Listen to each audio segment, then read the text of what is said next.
नमस्कार दोस्तों, कैसे हैं आप सब। स्वागत है आपका करेंट अफेयर की क्लास में। आज हम लोग देखने वाले हैं दिसंबर का करेंट अफेयर। इसके पहले हमने अक्टूबर और नवंबर इन 2 महीने के करेंट अफेयर समाप्त कर लिए हैं।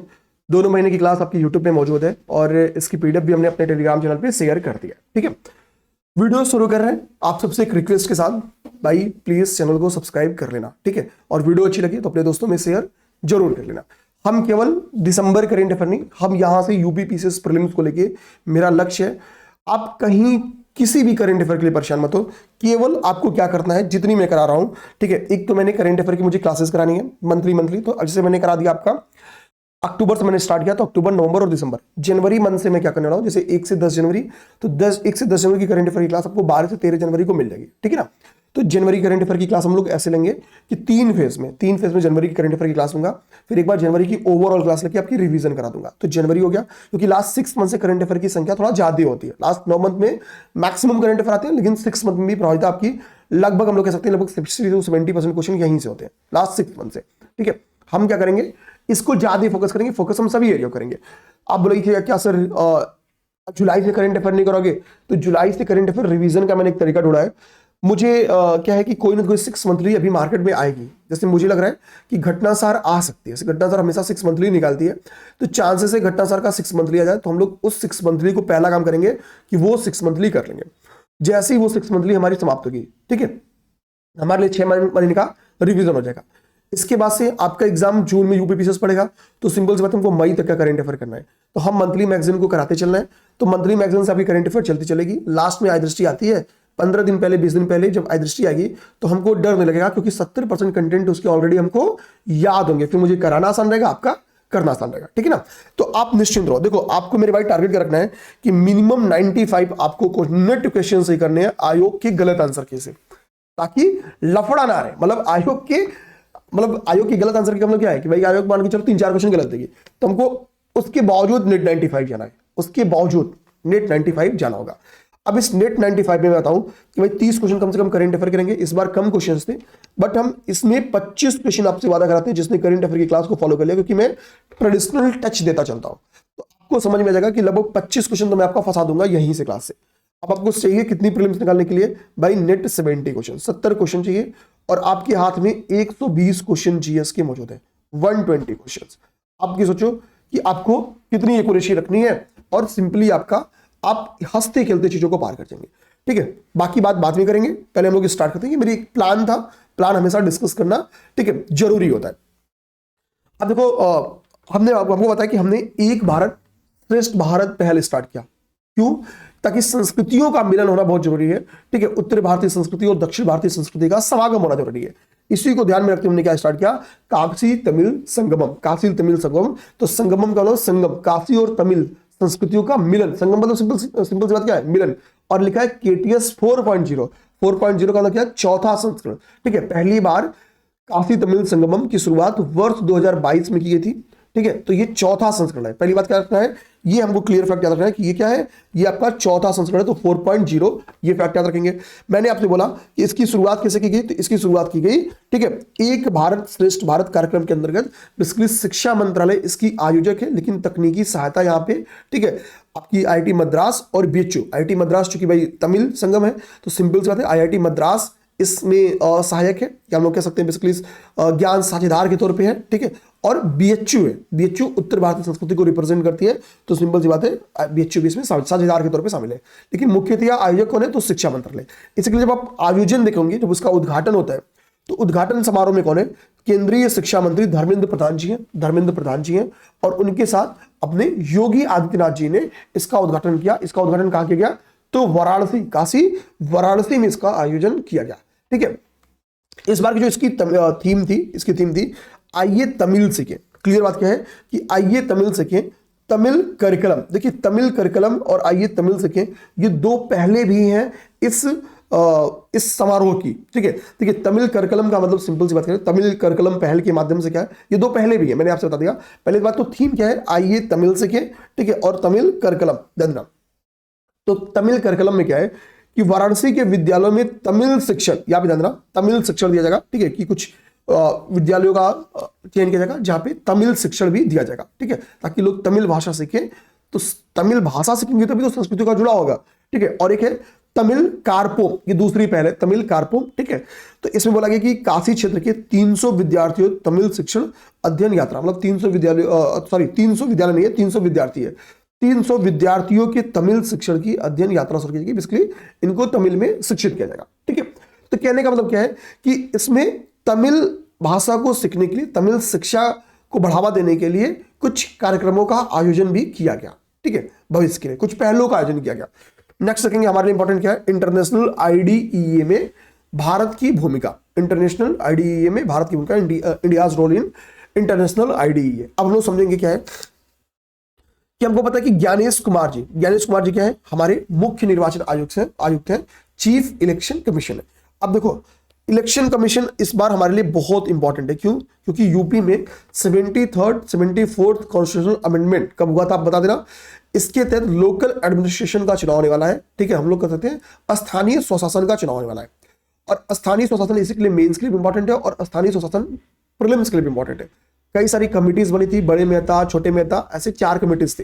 तो एक बार हमको उनकी कमेटियों का क्रम याद होना चाहिए, ठीक है। चुनाव का पूरी चुनाव प्रक्रिया का ही जो कॉन्स्टिट्यूशन में आर्टिकल्स है, किस आर्टिकल में कौन सी प्रावधान किया गया है वो हमको पता होना चाहिए। तो हम आपको 2 होमवर्क यहाँ पे देते हैं, आप पे थोड़ा सा आप एकदम एक्टिव हो जाओ। अब क्या करना है, स्थानीय स्वशासन, यहां से आप चाहो तो आप प्रीलिम्स में स्थानीय स्वशासन तैयार कर सकते हो, ठीक है। अब देखो हम लोग करने क्या वाले हैं, अब यहीं से एक चीज आपको बता भी देता हूं, ठीक है। और आप यहां से चुनाव आयोग तैयार कर सकते हो, ठीक है। हमको पता है कि चुनाव आयोग की गठन को लेकर भी हाल ही में कमिटीज कैसे बनेंगी इसका चयन किया गया, ठीक है, ध्यान रहा।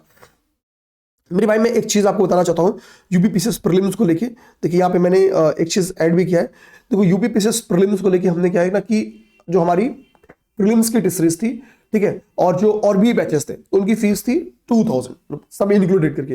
बट हमने इस चीज को दिमाग में रखा कि इस बार चूंकि 12,000 लोग प्लस मेंस लिखने वाले हैं, ठीक है, तो ज्यादा से ज्यादा लोग हो, इजिली वो लोग भी शामिल हो सके, ठीक है, जो उतना एफोर्ड नहीं कर सकते हैं। तो हमने क्या किया है कि देखो आपको 7 चीजों की बेसिकली आवश्यकता होती है यूपीपीसीएस प्रीलिम्स निकालने में। पहली बात क्या, आपको टेस्ट देना जरूरी है, पीवाईक्यूज आपके लिए बहुत जरूरी है, आपके पास शॉर्ट नोट्स होना चाहिए, करेंट अफेयर को डेली बेसिस पे, मंथली बेसिस पे और ईयरली, जैसे हम लोग 500 एमसीक्यूज का आपकी एक बुकलेट देते हैं।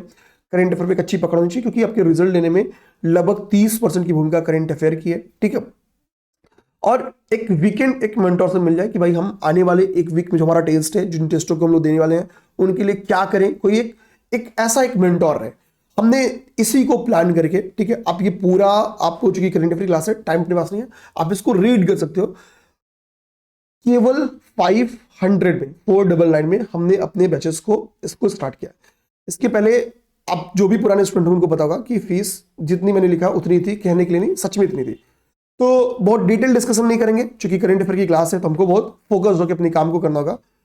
आप इस बैच से जुड़ सकते हैं, बहुत ही इंपॉर्टेंट है, विश्वास रखो मेरे पे, हम बहुत शिद्दत के साथ काम करेंगे और मैं पूरी विश्वास दिलाता हूं, अपनी तरफ से एड़ी चोटी का जोड़ लगाऊंगा कि इस बार आप सबकी मुख्य परीक्षा रहे ही रहे, मतलब इसमें कोई कमी नहीं करने वाला हूं मैं। तो आप जुड़ सकते हैं, निश्चित मन से एक बार रिस्क ले सकते हैं, मतलब एक बार रिस्क, जो पुराने स्टूडेंट उनको तो पता है, नए स्टूडेंट्स जो है वो एक बार ट्रस्ट करके जरूर जुड़े, ठीक है। अब हम लोग आते हैं अपने टॉपिक पे। स्क्रीन पे नंबर घूम रहा होगा, अन्य जानकारी के लिए आप वहां पे संपर्क कर लेना, पहले आप क्लास को फोकस कर लो, ठीक है।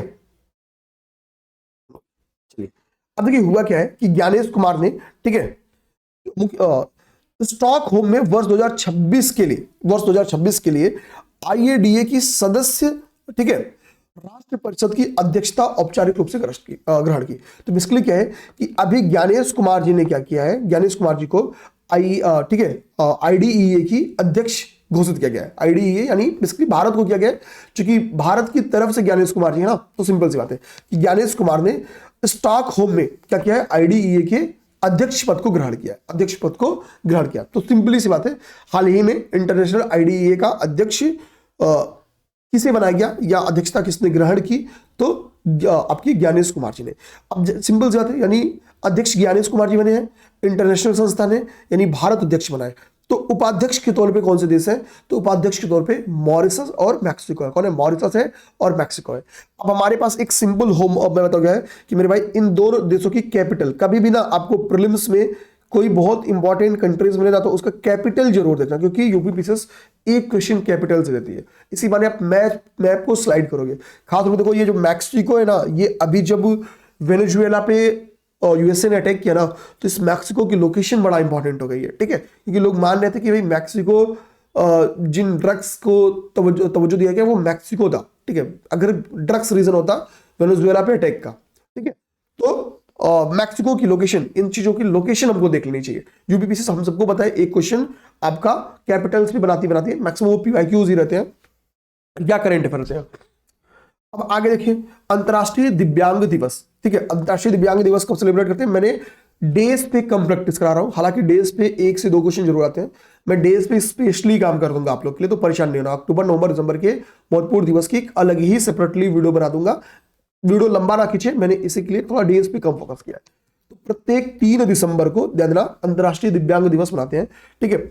अब यहाँ पे देखो अंतरराष्ट्रीय दिव्यांग दिवस की जो थीम है, ठीक है, ठीक है, यहाँ पे थोड़ी सी मेरी इंग्लिश दिक्कत है, बस ध्यान देना। तो fostering disabilities inclusive societies for advancing social progress, ठीक है, ये थीम थी। ये क्या है? 2025 की थीम है। अब आपको दिमाग में क्या जाएगा कि सर अंतरराष्ट्रीय दिव्यांग दिवस की इतनी लंबी चौड़ी कि हम लोग थीम याद कर सकते हैं, ठीक है, इतनी लंबी चौड़ी थीम, तो हमको कुछ टर्म्स बड़े थीम से मिलेगा, कुछ कीवर्ड्स पकड़ने होते हैं। जैसे यहाँ पे ध्यान देना कि भाई सीधी मतलब कि दिव्यांग दिवस है, ठीक है, डिसेबिलिटीज से संबंधित है, तो देखो जो थीम है उसमें भी डिसेबिलिटी है, उसमें भी डिसेबिलिटी है। और सिंपल सी बात है, हमको क्या करना है, हम कभी भी सोसाइटी कैसे बनाना चाहते हैं? इंक्लूसिव सोसाइटी बनाएंगे। इंक्लूसिव सोसाइटी का मतलब होता है कि जो सोसाइटी के निचले हिस्से हैं, जो अक्षम लोग हैं, उनको भी मुख्य धारा में शामिल करने का प्रयास करना। तो यानी हमको बस की टर्म्स क्या याद करना है? ये की टर्म्स याद करना है, ये की terms, disability inclusive society, disability inclusive society, ध्यान देना, यानी विकलांग समावेशी समाज का निर्माण करना, बढ़ावा देना, ये हमारा क्या है? ये हमारा उद्देश्य है। तो हमको ऐसे कीवर्ड्स, बड़े बड़े चीजों में हमेशा कीवर्ड्स याद करना होता है, ताकि हम चीजों को समझ के हाँ यार ये कीवर्ड्स उस थीम में था, ठीक है ना, ये बेहद इंपॉर्टेंट था, इसके लिए मैंने इसको देख लिया। क्योंकि आते हम लोग, नेक्स्ट हमारा है सुजलाम भारत ऐप। सुजलाम भारत ऐप को ध्यान से देखते हैं। सुजलाम भारत ऐप के बारे में हमको पता है कि जल शक्ति मंत्रालय का बेसिकली, ठीक है, ये एफर्ट है। तो जल शक्ति मंत्रालय ने सुजलाम भारत ऐप लॉन्च किया, ठीक है। सुजलाम भारत ऐप किसने लॉन्च किया? तो जल शक्ति मंत्रालय ने। तो पहली बात क्या आ सकती है कि ये किसका प्रयास है? तो जल शक्ति मंत्रालय का, ठीक है। सुजलाम भारत ऐप किसका है? जल शक्ति मंत्रालय का। अब ये ऐप कहती क्या? तो सिंपल सी बात है, जब बात आ गया जल शक्ति मंत्रालय, तो सिंपल सी बात है कि वाटर से, अब सुजलाम वर्ड ही वाटर से संबंधित है। तो अब देखो, हमने जल जीवन मिशन स्टार्ट किया था, जल जीवन मिशन, ठीक है। जल जीवन मिशन का बेसिकली क्या था कि जो जल ही जीवन है, तो यानी सिंपल सी बात है कि हम पेय जल की बात कर रहे हैं। तो हमारा उद्देश्य क्या होगा कि पेय जल की निर्बाध आपूर्ति सुनिश्चित करना, जल जीवन मिशन का, ठीक है। क्वालिटी, गुणवत्तापूर्ण पेयजल का क्या हुआ? निर्बाध आपूर्ति सुनिश्चित करना। और भी हमने पेयजल का एक केस देखा भी, कहां पे? मध्य प्रदेश में। तो हमारे लिए सुजलाम ऐप जो है वो बेहद इंपॉर्टेंट हो गया, कारण यह ऐप जल जीवन मिशन के अंतर्गत क्या है कि डिजिटल पहल है। तो कल को आपके यूपीपीसीएस की मेंस में ई गवर्नेंस पे क्वेश्चन आ सकता है। ई गवर्नेंस, तो देखो गवर्नमेंट क्या कर रही है, इलेक्ट्रॉनिक माध्यम से गवर्नेंस को बढ़ावा देने के लिए में क्या इस ऐप की भूमिका है। तो जितनी भी गवर्नमेंट एप्लीकेशंस, पोर्टल्स जारी करती है, गुड गवर्नेंस को बढ़ावा देने में, ट्रांसपेरेंसी को बढ़ावा देने में, या गुड गवर्नेंस के फैक्टर्स को बढ़ावा देने में, वो हमारे लिए बहुत इंपॉर्टेंट होता है एग्जाम्पल मीन्स में लिखने के। तो देखो जल जीवन मिशन के अंतर्गत क्या है? मुख्य डिजिटल पहल है। उद्देश्य क्या है कि ग्रामीण पेयजल आपूर्ति प्रणालियों का प्रभावी प्रबंधन, ठीक है।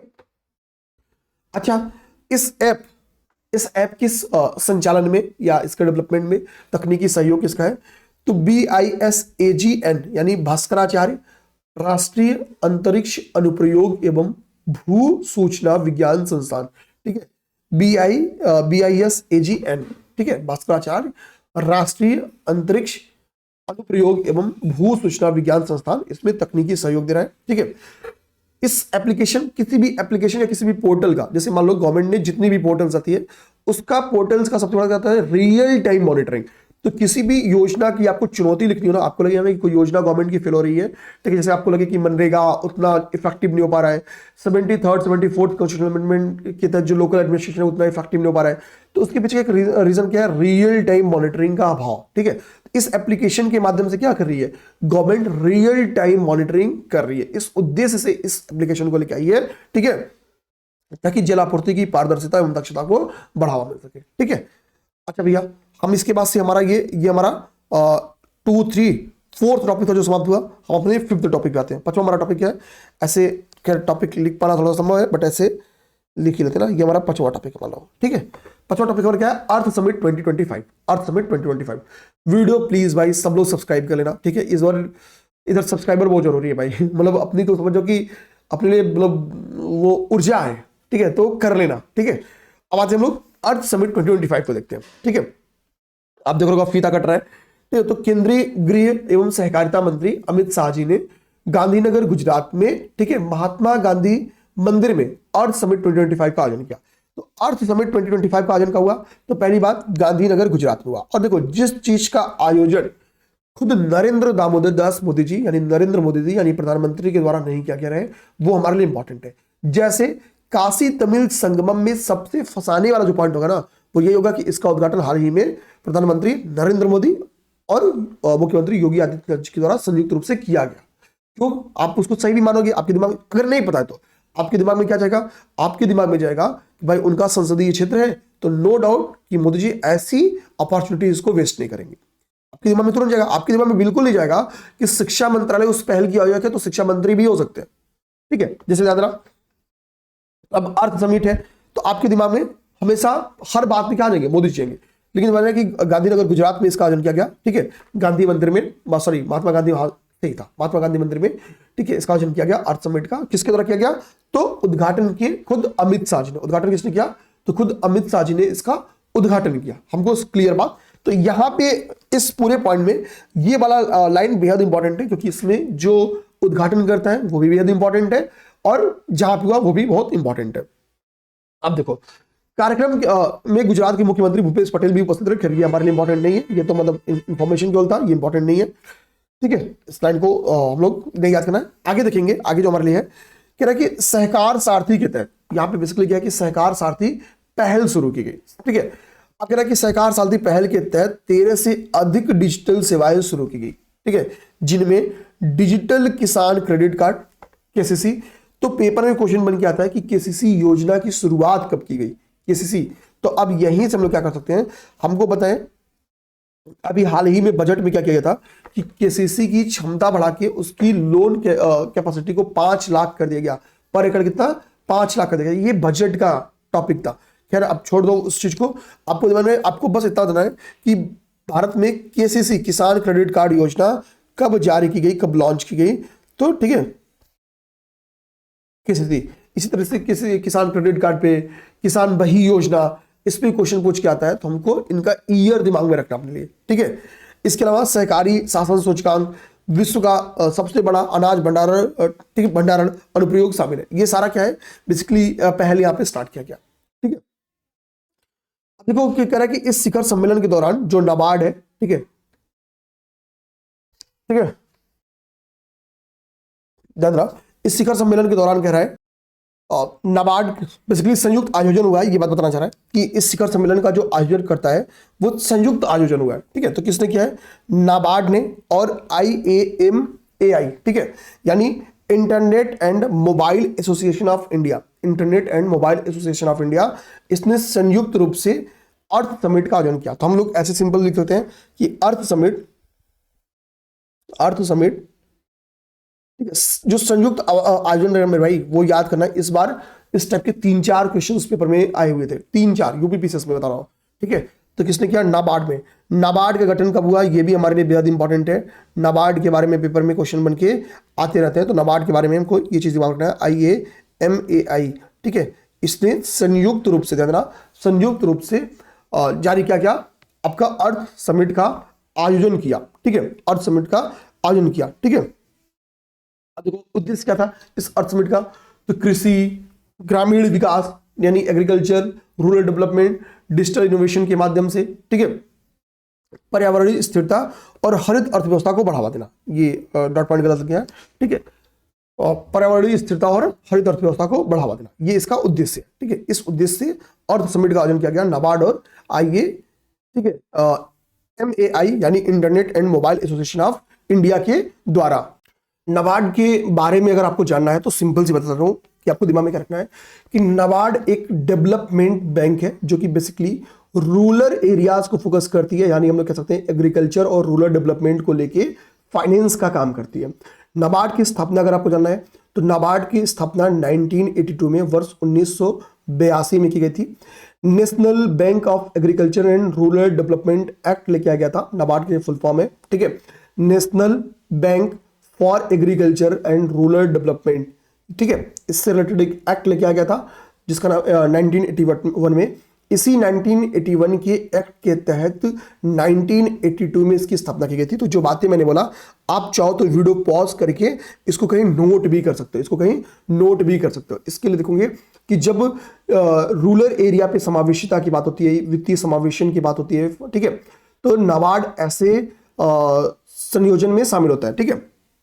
अब देखो यहाँ पे क्या बात थी, कृषि किससे संबंधित है, तो रूरल एरिया से, ग्रामीण विकास रूरल डेवलपमेंट, ठीक है, और डिजिटल नवाचार के माध्यम से पर्यावरणीय स्थिरता और हरित विकास को बढ़ावा देना, ठीक है। इसी के लिए नाबार्ड इसमें आता है। हम लोग कभी कभी ना फॉर एग्जांपल की सोच ना पाए तो हम लोग इससे जा सकते हैं, भाई डिजिटल नवाचार की बात हो रही है, तो डिजिटल नवाचार की बात हो रही है यानी सिंपल सी बात है, कोई टेक्नोलॉजी शामिल होगी तो internet and mobile association of India शामिल है, दोनों ने मिलके काम किया, समझ के बात को ना।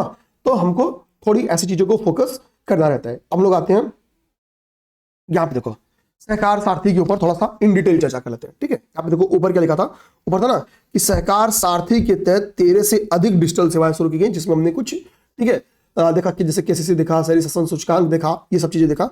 तो अब लोग थोड़ा सा सहकार सारथी को देखते हैं, ठीक है। तो कह रहा है कि ग्रामीण सहकारी बैंकों के आधुनिकीकरण और डिजिटल सशक्तिकरण हेतु साझा सेवा इकाई की स्थापना की गई है।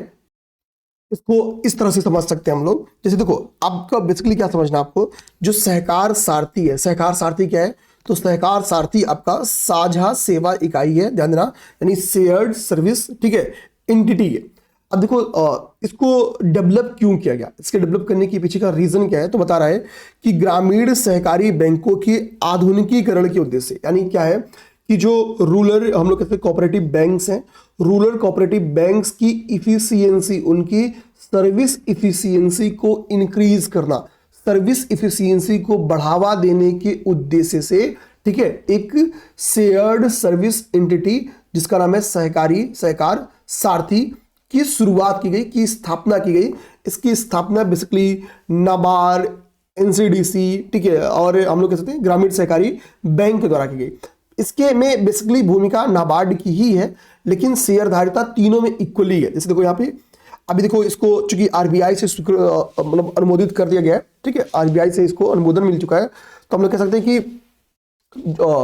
RBI की स्वीकृति के बाद क्या है आपका ये जारी हुआ, शेयर्ड सर्विस एंटिटी जारी किया, तो इसको RBI की स्वीकृति मिल चुकी है। तो ये भी दिमाग में कि RBI से स्वीकृत है ये, ठीक है। इसकी पूंजी धारिता देखो मैंने लिखा है कि इसकी अधिकृत पूंजी कितनी है, 1000 करोड़। इसकी अधिकृत पूंजी पेपर में आ सकती है कि सहकार सारथी की अधिकृत पूंजी कितनी है, तो 1000 करोड़ रुपए है। शेयरधारिता क्या है, नाबार्ड में, NCDC में और ग्रामीण सहकारी बैंक में इक्वली बटा हुआ है, ठीक है। अब यहाँ पे फिर आप चाहो तो वही बोलो कि जैसे नाबार्ड की स्थापना को मैंने बता दिया, तो ग्रामीण सहकारी बैंक की स्थापना को भी आप चाहो तो इन चीज़ों को आप तैयार कर सकते हो कि भाई ग्रामीण सहकारी बैंक की स्थापना कब हुई वगैरह वगैरह, ये चीज़ें आप लोग ईजिली चीज़ों को तैयार कर सकते हो, मतलब ठीक है, ये कोई बड़ी बात नहीं है। बट मुझे पता है आप बोलोगे कि सर क्लास फिर क्यों कर रहे हैं, ठीक है, तो क्लास क्यों कर रहे हैं भाई, अगर ये दिक्कत है तो लाओ ग्रामीण सहकारी बैंक के बारे में बता देता हूं, ठीक है। कुछ चीजें होमवर्क दे दे रहा हूं, कुछ चीजें मैं आपको यहीं पे क्लियर कर दे रहा हूं। देखो जो ग्रामीण सहकारी बैंक है, बेसिकली हम लोग अगर यहां से बात करें, ठीक है, आपके RRBs को बात करें तो हम लोग बोलते हैं जो रीजनल रूरल बैंक्स होती हैं, ठीक है, तो रीजनल रूरल बैंक्स, हाँ सही है। तो रीजनल रूरल बैंक्स की स्थापना आपकी 1975 में किया गया था। ध्यान रखना कब, 1975 को में किया गया था, 1975 में किया था। हालांकि एक्ट जो था वो 1976 का था। अगर हम लोग देखेंगे यही कि रीजनल रूरल बैंक एक्ट कब आया था, तो एक्ट आपका 1976 में आया था, लेकिन इसकी स्थापना कब है, इसकी स्थापना 1975 में ही कर दी गई थी, 1975 में ही कर दी गई थी। ये चीज़ यहाँ पे थोड़ा डिफरेंट है, बट इसको याद कर लेना है। कितनी बार चीज़ों को अरेंज करने के लिए मेरे भाई आता है, तो हमको अरेंजमेंट पता रहना चाहिए ताकि हम लोग चीज़ों को अरेंज कर दें। इसके लिए ईयर पता रहना चाहिए, ठीक है, ध्यान रखना।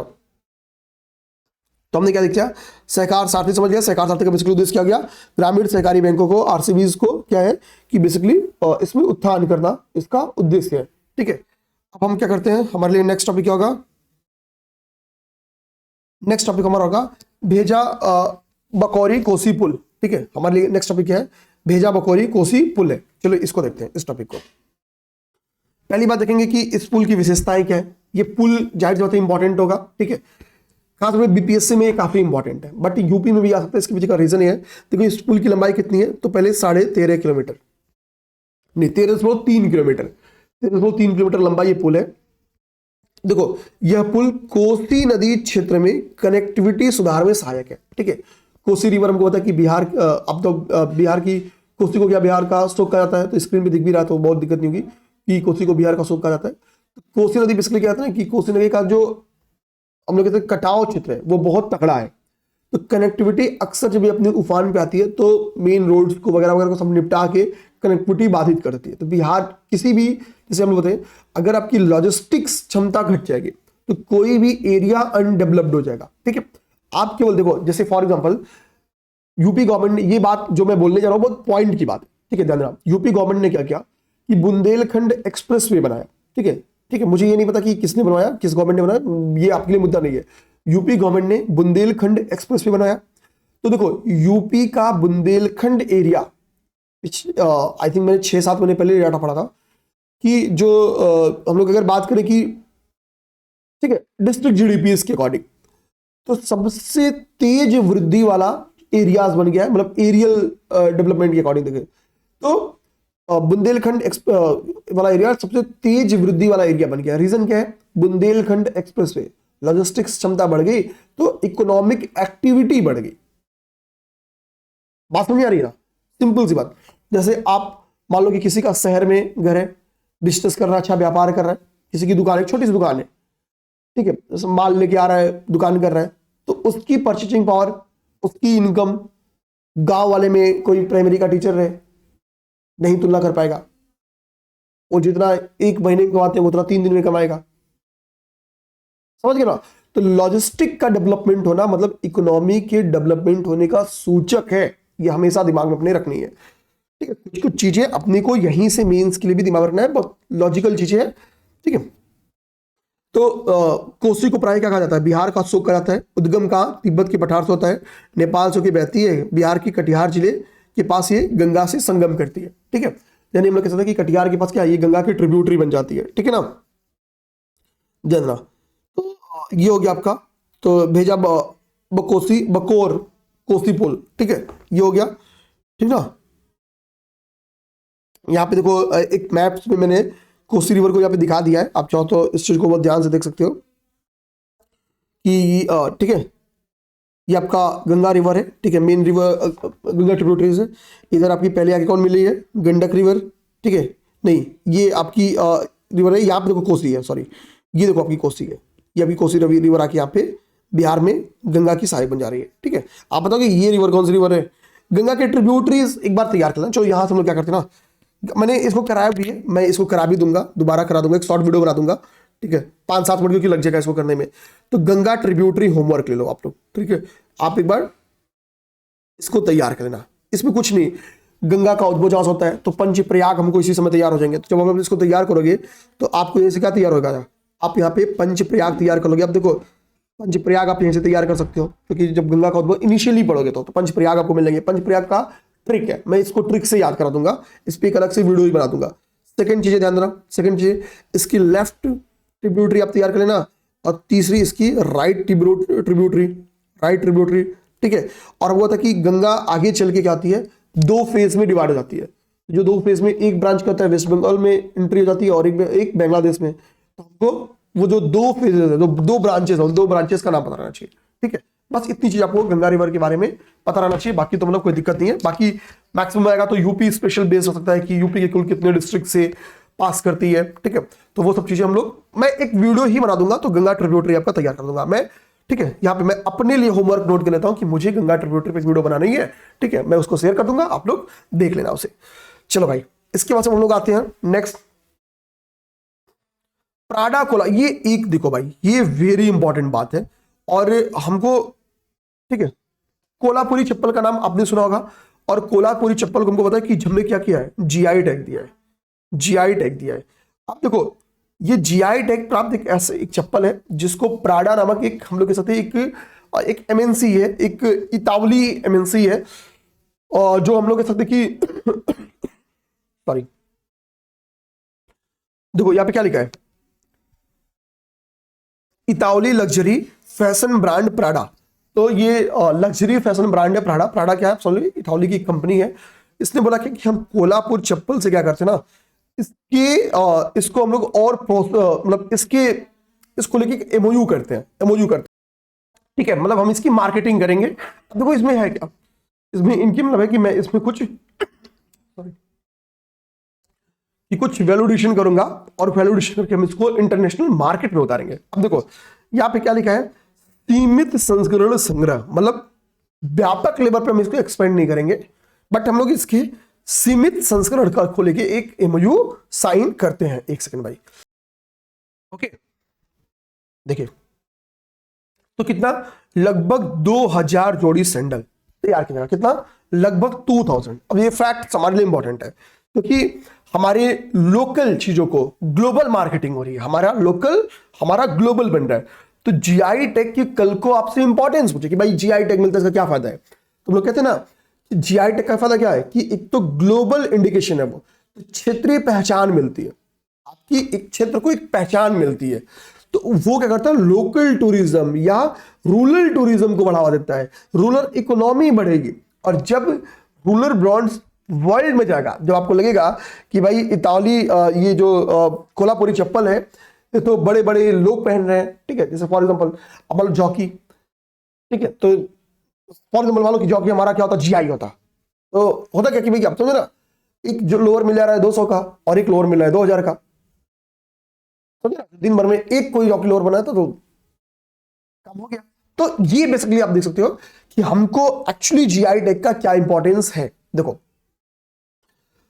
जो कोल्हापुरी चप्पल है वो कहां बनती है, तो कोल्हापुरी चप्पल आपकी महाराष्ट्र और कर्नाटक की एरिया में, ये बेसिकली इन एरियाज में इसको बनाया जाता है। ये एक पारंपरिक शिल्प है, जानना, ठीक है ना। अब देखो कितने रुपए की बिक रही है, तो कह रहा है अनुमानित कीमत है लगभग 800 यूरो में बेचा जाएगा। 800 यूरो मतलब, ठीक है, 930 अमेरिकी डॉलर, ठीक है, ये इसकी अनुमानित कीमत है 930 अमेरिकी डॉलर, ठीक है ना। बिक्री फरवरी से स्टार्ट होगी, हालांकि ये सब फैक्ट आपको नहीं भी याद रखोगे तो कोई दिक्कत नहीं है, ठीक है। कोल्हापुरी को 2019 में जीआई टैग दिया गया, ये आपके लिए इंपॉर्टेंट है। तो मेरा बस ये है कि हाल ही में कोल्हापुरी चप्पल की को इंटरनेशनल मार्केट में हम लोग कह सकते हैं लाने के लिए किसके साथ, किस कंपनी के साथ एमओयू साइन हुआ, तो प्राडा, ठीक है। प्राडा क्या है, एक इताली कंपनी है, कितनी जोड़ी के लिए, 2000 जोड़ी के लिए। कोल्हापुरी को कब जीआई टैग दिया गया, 2019 में दिया गया। ये सब फैक्ट्स आपको तैयार रहना चाहिए, ये फैक्ट्स तैयार रहना चाहिए। अब इसके बाद हम लोग जाते हैं भारत का पहला समर्पित वन विश्वविद्यालय देखते हैं। तो भारत का पहला समर्पित वन विश्वविद्यालय अभी हाल ही में कहां खोला गया, तो गोरखपुर में खोला गया। कहां मेरे भाई, गोरखपुर में खोला गया, ठीक है। भारत के पहले समर्पित वन विश्वविद्यालय की स्थापना की घोषणा की गई, ठीक है। निवेश भाई 500 करोड़ रुपए की लागत से बन रहा है। ये यूपी को लेके बहुत इंपॉर्टेंट है, यूपी के कल को फॉरेस्ट एरिया से रिलेटेड कोई क्वेश्चन बन गया है तो हमारे लिए बेहद इंपॉर्टेंट होगा, ठीक है। तो देखो एक तो भाई याद रखो गोरखपुर में बन रहा है। हम होता है कि जटायु संग्रहण और प्रजनन केंद्र की स्थापना की गई थी आई थिंक 2022 में, तभी क्वेश्चन बन के भी आया था। महाराजगंज एरिया में है ये, ठीक है, जटायु संरक्षण एवं प्रजनन केंद्र के निकट, ठीक है। वन प्रभाग गोरखपुर था ये वन प्रभाग, जैसे वन प्रभाग जिले से अलग होता है, ठीक है, जानना। अब ना इसको लेके बहुत डाउट भी नहीं पड़ना है खैर आपको दिमाग रखना है कि जटायु संरक्षण वाला जब हुआ था तब आपको याद होगा कि अगर जो पुराने लोगों को पता होगा कि ये डाउट्स आ गए थे कि गोरखपुर में है कि महाराजगंज में, ठीक है। तो महाराज वन प्रभाग के अंतर्गत आता था, इसके लिए वो गोरखपुर कई जगहों पे आंसर्स लिखा रहता था, ठीक है। खैर ये डाउट अब नहीं है। जटायु संरक्षण कहने का मतलब बस ये है कि जो 2022 में जटायु संरक्षण एवं प्रजनन केंद्र खोला गया था, उसी के बगल में इस भारतीय वन विश्वविद्यालय को एस्टेब्लिश किया जा रहा है 500 करोड़ की लागत से, 500 करोड़ की लागत से। अब देखो यहाँ पे कुछ रिपोर्ट है, ISFR 2023 रिपोर्ट है यहाँ पे, जहां से देख रहा है इसको, ठीक है। कह रहा है कि उत्तर प्रदेश में भारत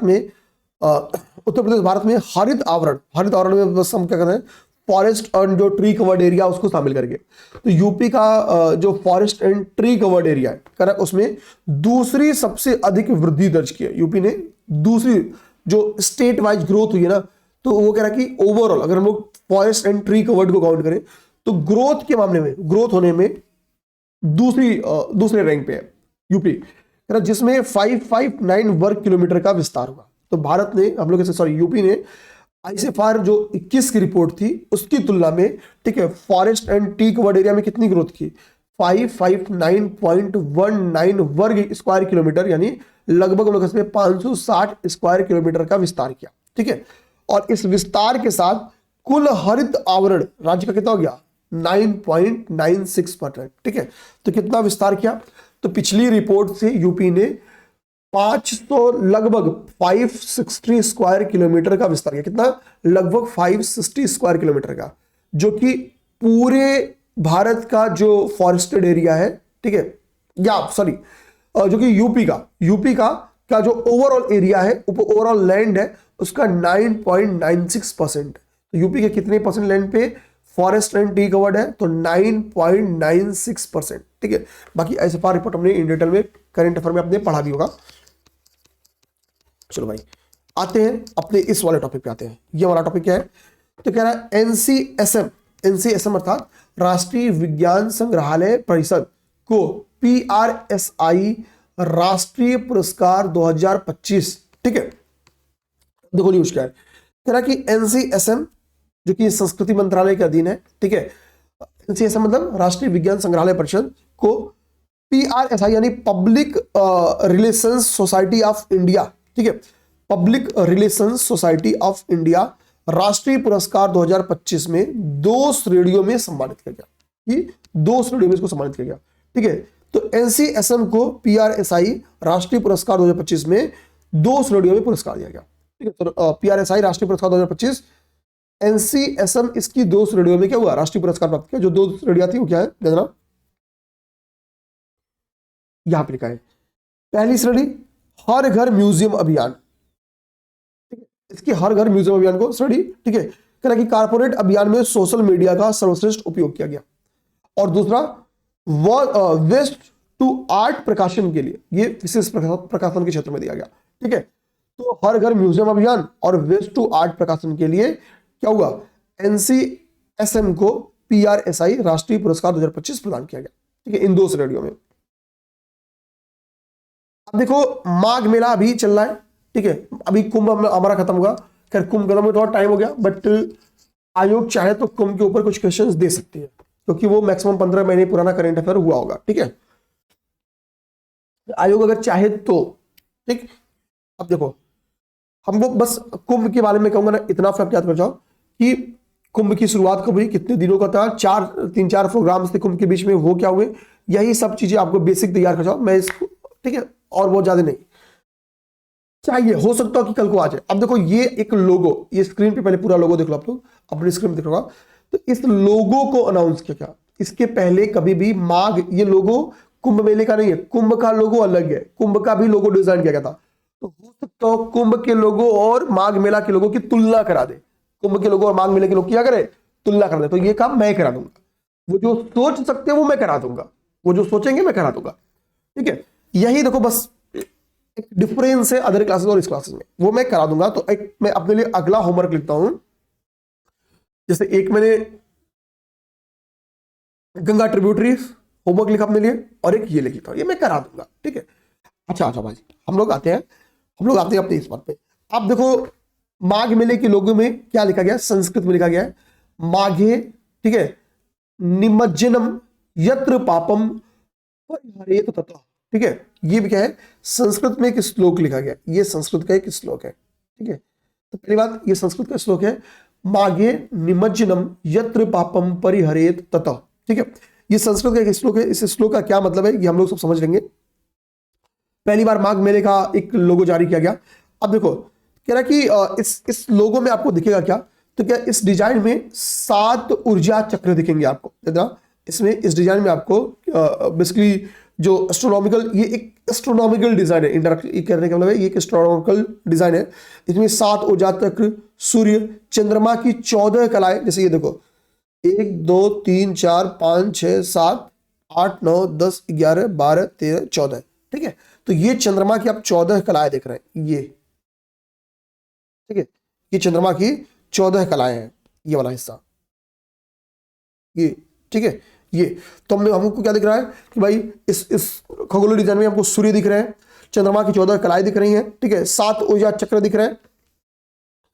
अब 7 ऊर्जा चक्र कहाँ दिख रहा है ये थोड़ा मुझे नहीं दिख रहा है, लेकिन भाई थोड़ा सा मतलब समझ लेना होगा। ठीक है, कुछ कुछ चीजें याद होनी चाहिए। ठीक है, अब ठीक, अच्छा आगे ये क्या दिख रहा है, आगे कह रहा है कि 27 नक्षत्रों में चंद्रमा की गति के संदर्भ शामिल किए गए हैं हिंदू ज्योतिष की। ठीक है, और कह रहा है कि बेसिकली इसमें अक्षयवट वृक्ष शामिल है, तो अक्षयवट वृक्ष है यहाँ पे। ठीक है, जरा इस लोगों में आगे हनुमान जी हैं, तो लेटे हुए हनुमान जी का जो मंदिर है उसको शामिल किया गया है।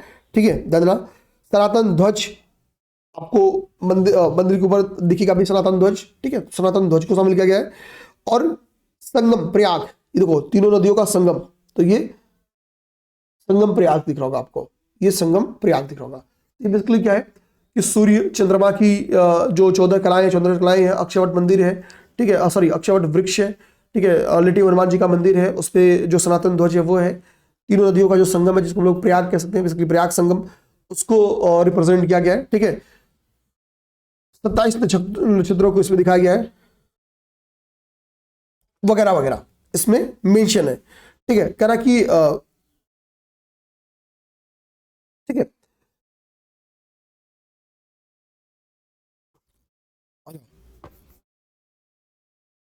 ठीक है, कह रहा कि लोगों पे जो संस्कृत में लिखा गया था, कह रहा लोगों पे अंकित एक संस्कृत श्लोक भी है। एक मान्यता हमको पता है कि माघ मेले में, माघ महीने में स्नान करने से सभी पाप धुल जाते हैं। ठीक है, सभी पाप धुल जाते हैं। हमको पता है कि माघ स्नान हम लोग क्या हिंदू धर्म में, ठीक है, सनातन में एक बेहद इंपॉर्टेंट हम लोग के हमारे संस्कारों में से एक है। और देखो ये एक ऐसा संस्कार है, ठीक है, आप देखोगे कि कल्चरल जुड़ाव इससे तगड़ा कोई हो नहीं सकता कि लोग अपने घर से 3-4 दिन के लिए दूर जाते हैं, पूरा गांव ही जाता है। इंडायरेक्टली हम लोग कह सकते हैं कि गांव अपने पूरे कामकाज की बोझ से हर घर से 2-4 लोग जाते हैं, हम सबको पता है।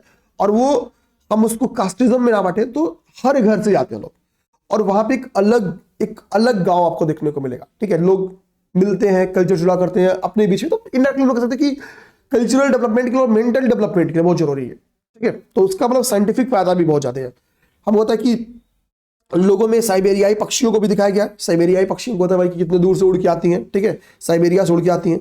ठीक है, तो ये सब लोगों में बेसिकली आपको रिप्रेजेंट किया गया। तो लोगों को बहुत फोकस कर लेना, क्या क्या चीजें हैं पेपर में आ सकता है। ठीक है, माघ मेला प्रयागराज 2026 नीचे लिखा हुआ है। ठीक है, अब लोग आते हैं इसके बाद से यूपी से रिलेटेड एक और इंपॉर्टेंट फैक्ट को टच करते हैं।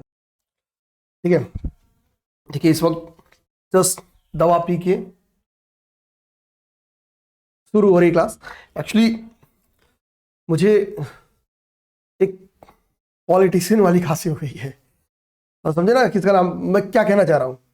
तो आज लगभग 10 दिन हो गया, ये पूरी तरीके से समाप्त नहीं हुई भाई। ठीक है, और इसको हो जाना चाहिए समाप्त। मैं थोड़ा सा दवा से बचना चाहता हूं, लेकिन मैं दवा कल ही लेके आया हूं, लेकिन मैं उसको खा नहीं रहा हूं। मैं सोच रहा हूँ ये अपने से खत्म हो जाए, लेकिन लग रहा है वो दवा ही खा के खत्म होगा। चलिए स्टार्ट करते हैं।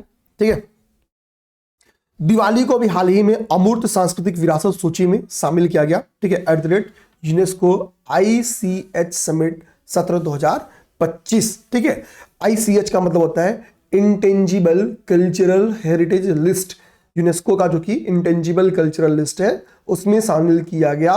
किसको? दीपावली को। देखो घोषणा क्या हुआ कि अभी जो 2025 का सेशन हुआ, ठीक है, तो यूनेस्को ICH अंतरराष्ट्रीय समिति का अभी हाल ही में 20वां सत्र लाल किला नई दिल्ली में आयोजित किया गया। कहां पे?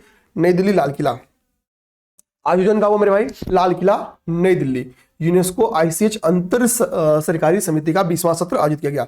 तो एक तो इसका सत्र हमारे लिए इंपॉर्टेंट है क्योंकि 20वां है, तो कभी भी 10वां, 20वां, 25वां, 35वां, ठीक है, हमारे लिए इंपॉर्टेंट होता है। तो 20वां सत्र याद करो। संस्कृति मंत्रालय आयोजक कौन है? तो इसकी भी आयोजक संस्कृति मंत्रालय और संगीत नाटक अकादमी आयोजक रही। ठीक है भाई, हमारे यहाँ हुआ तो आयोजक कौन रही? आयोजक के तौर पे संस्कृति मंत्रालय ने पूरा आयोजन का बंदोबस्त वाला। अब बात आती है कि सर अभी हाल ही में जब दिवाली को ICH यानी इंटेंजिबल कल्चरल हेरिटेज की लिस्ट में शामिल किया गया, तो इसके पहले इंटेंजिबल कल्चरल हेरिटेज की लिस्ट में कौन कौन शामिल हुआ और पहली बार कौन शामिल हुआ? तो पहली बार इस लिस्ट में 2008 में शामिल, देखो यहाँ पे, ठीक है, याद ध्यान से देखना, 2008 में इसमें कुटियाट्टम, ठीक है, देखना,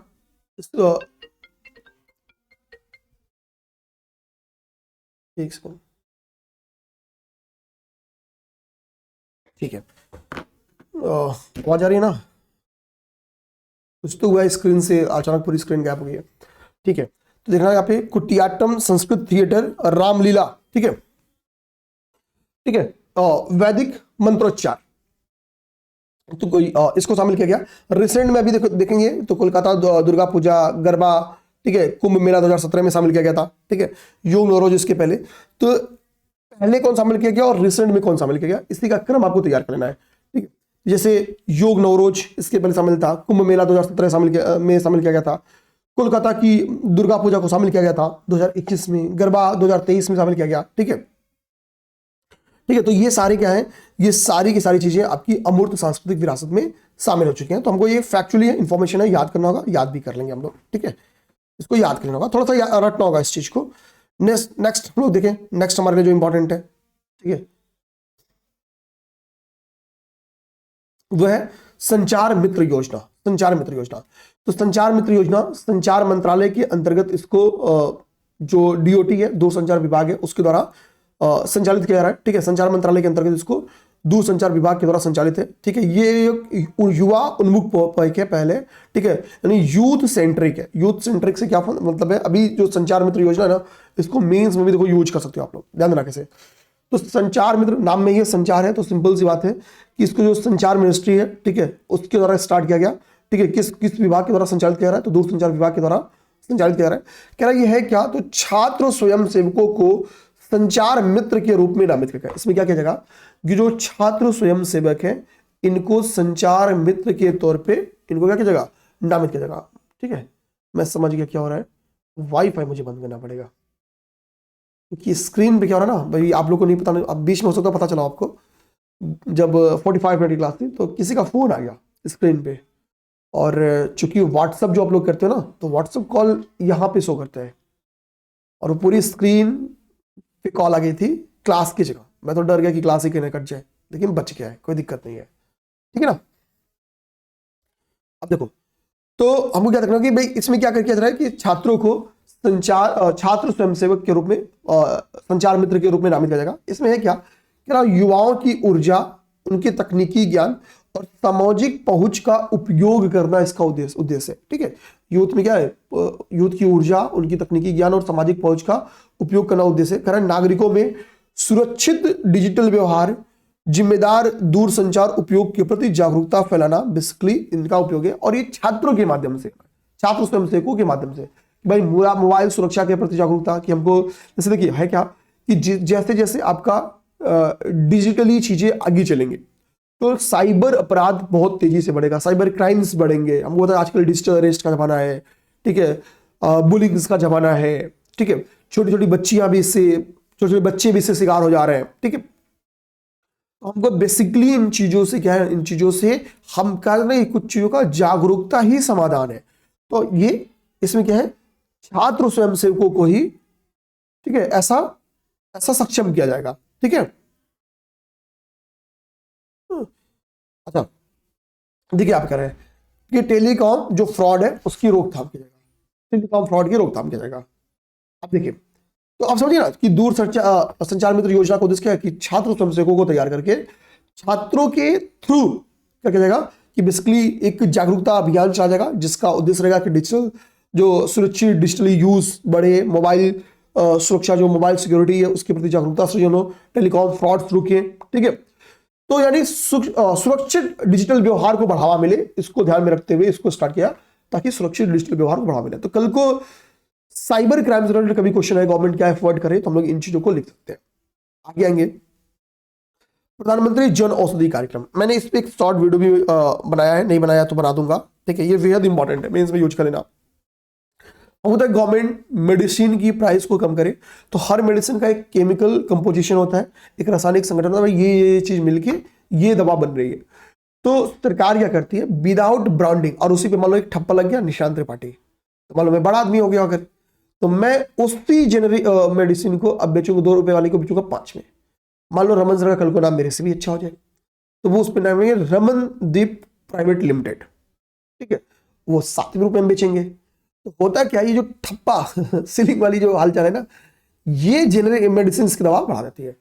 भैया हमारे यहाँ लोगों की परचेजिंग पावर आपको बताए भाई, अब मान लो कि किसी के घर में कोई एक कमाने वाला रहे, मान लो उसके परिवार में 1000 रुपए की इनकम आती हो, और अगर 200 रुपया भी दवा में चला जाए, मतलब महीने के 6000 रुपये दवा में चला जाए, कोई एक बीमारी ऐसी हो जाए, तो इंसान परेशान हो जाएगा अपनी बीमारी से। भाई आजकल कोई ऐसा फैमिली 5 लोगों की नहीं होगी जहां पे 3,000 रुपए एवरेज मेडिसिन में जाते हो, ईयरली मेडिसिन की बात कर रहा हूं, मतलब बढ़ते 36,000 रुपए। तो सामने वाली करती व्यवस्था उसी में चकनाचूर हो गई। तो गवर्नमेंट ने क्या किया कि भाई हम क्या करते हैं, जेनेरिक मेडिसिन का क्या करते हैं कि एक दुकान खोलते हैं, पहले प्रायोगिक तौर पर इस दुकान को खोला गया और 2014 में केवल 80 दुकानें खोली गई। गवर्नमेंट के ये एफर्ट्स, मतलब समझ रहा, देखो आप किसी भी विचार को फॉलो करें, हम जब सिविल सर्वेंट होते ना, तो हमारी आलोचनाएं भी सकारात्मक होनी चाहिए, ठीक है, ये हमेशा ध्यान में रखना है। हम कभी भी किसी पार्टी, हम पार्टी व्हिप को क्यों फॉलो करेंगे? अच्छा ये बताइए ना, हम लोग जब बात करते हैं कि पार्टी व्हिप के निगेटिव इंपैक्ट्स की या दल बदल कानून की का जब हम लोग समालोचनात्मक अध्ययन करते हैं, तो हमको पता कि पार्टी व्हिप भी जारी हो गया, उसके अगेंस्ट अगर वोटिंग कर दिए तो आपको दल बदल लग सकता है और आपको पार्टी से निष्कासित किया सकता है। पार्टी बोला हूं, मतलब आपकी विधायकी भी जा सकती है। बात समझ गए? लेकिन समझो मेरी बात क्या समझे मेरे भाई, वहां की आलोचना हम लोग क्या करते हैं कि पार्टी व्हिप व्यक्तिगत जो हमारी व्यूज है, हम भी एक क्षेत्र से चुन के आ रहे हैं, तो हमारा ज्ञान क्या है कि हम अपने क्षेत्र की जनता की महत्वाकांक्षाओं को क्या करेंगे, वहां पे रखेंगे, लेकिन हम वो नहीं कर पा रहे, हम तो पार्टी व्हिप से चलेंगे। तो हमको ये चीज ध्यान देना होगा एज अ सिविल सर्वेंट कि हम वहां उनकी आलोचना करते हैं कि भाई पार्टी व्हिप निगेटिव भी है, ठीक है, तो यहां क्यों नहीं हम किसी भी विचारधारा को फॉलो करें, ठीक है। जैसे फॉर एग्जांपल यूपी में एक बहुत पॉजिटिव चीज क्या हुई कि एक आधार रखाता है, ठीक है, मायावती जी के द्वारा एक आधार रखा जाता है, वो है एक्सप्रेस वे का, और उस आधार को बहुत बढ़िया तरीके से किसने निभाया, आपके अखिलेश जी ने, और उसी आधार को आगे चल के योगी जी ने संभाला, ठीक है। तो ये पॉजिटिव एफर्ट्स है, ये पॉजिटिव यही है। अगर इसी तरीके से सकारात्मक और भी जगहों पे कॉम्पिटेटिव ग्रोथ हो जाए तो समझिए ना, तो भारतीय लोकतंत्र की दशा और दिशा ही परिवर्तित हो जाएगी, ठीक है। तो हमको, मतलब मेरे कहने में कि हम थोड़ा सा बनेंगे, तभी तो एग्जांपल के तौर पे याद होगा। अब हमने देखा क्या कि भाई 2014 में 80 जन औषधि केंद्र था, और अभी बल्कि कितना हो गया, 17,610, कितना, 17, करेंट में 17,610 प्रधानमंत्री जन औषधि केंद्र है, और 2027 तक कितना करने का उद्देश्य है, 25,000 करने का उद्देश्य है। 2027 तक कितना उद्देश्य है, 25,000 करने का उद्देश्य है, ठीक है। आइए भैया नेक्स्ट देखिए, क्या है कि एलोरा पेट्रा ट्विनिंग समझौता। अब हमको समझाना होगा कि भाई एलोरा हमारे यहाँ है, पेट्रा किसी और क्या है, इन दोनों लोग के बीच में क्या है, ट्विनिंग समझौता हुआ है। अब भारत में एलोरा की गुफाएं हैं, ठीक है। अब बस मैं आपसे ये जानना चाहता कि ये पेट्रा कहां पे, देखो ये दोनों क्या है, अब होता कि एलोरा भी यूनेस्को की साइट्स पे है, हेरिटेज साइट्स है, और पेट्रा भी एक हेरिटेज साइट है। अब मैं यहां पे जानबूझ के पेट्रा के बारे में लिखा हूं, जानबूझ के आपको बताना होगा कि पेट्रा है कहां पे, ठीक है, पेट्रा है कहां पे, ये बात आपको बतानी होगी, ये बेहद इंपॉर्टेंट फैक्ट है, ठीक है। अब तक आपको कोई होमवर्क नहीं दिया था, ऊपर का जो होमवर्क था वो कोई होमवर्क नहीं था, ठीक है। चलिए मैं बता दूंगा, लेकिन मैं चाहूंगा कि इसी बहाने थोड़ा सा आप लोग भी एक्टिव रहेंगे, ठीक है, और मजा आएगा, ठीक है, आपको भी मजा आएगा, हमें भी मजा आएगा, ठीक है ना। हालांकि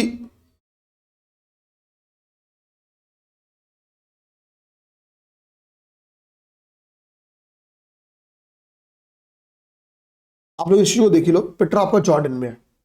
कहाँ पे है?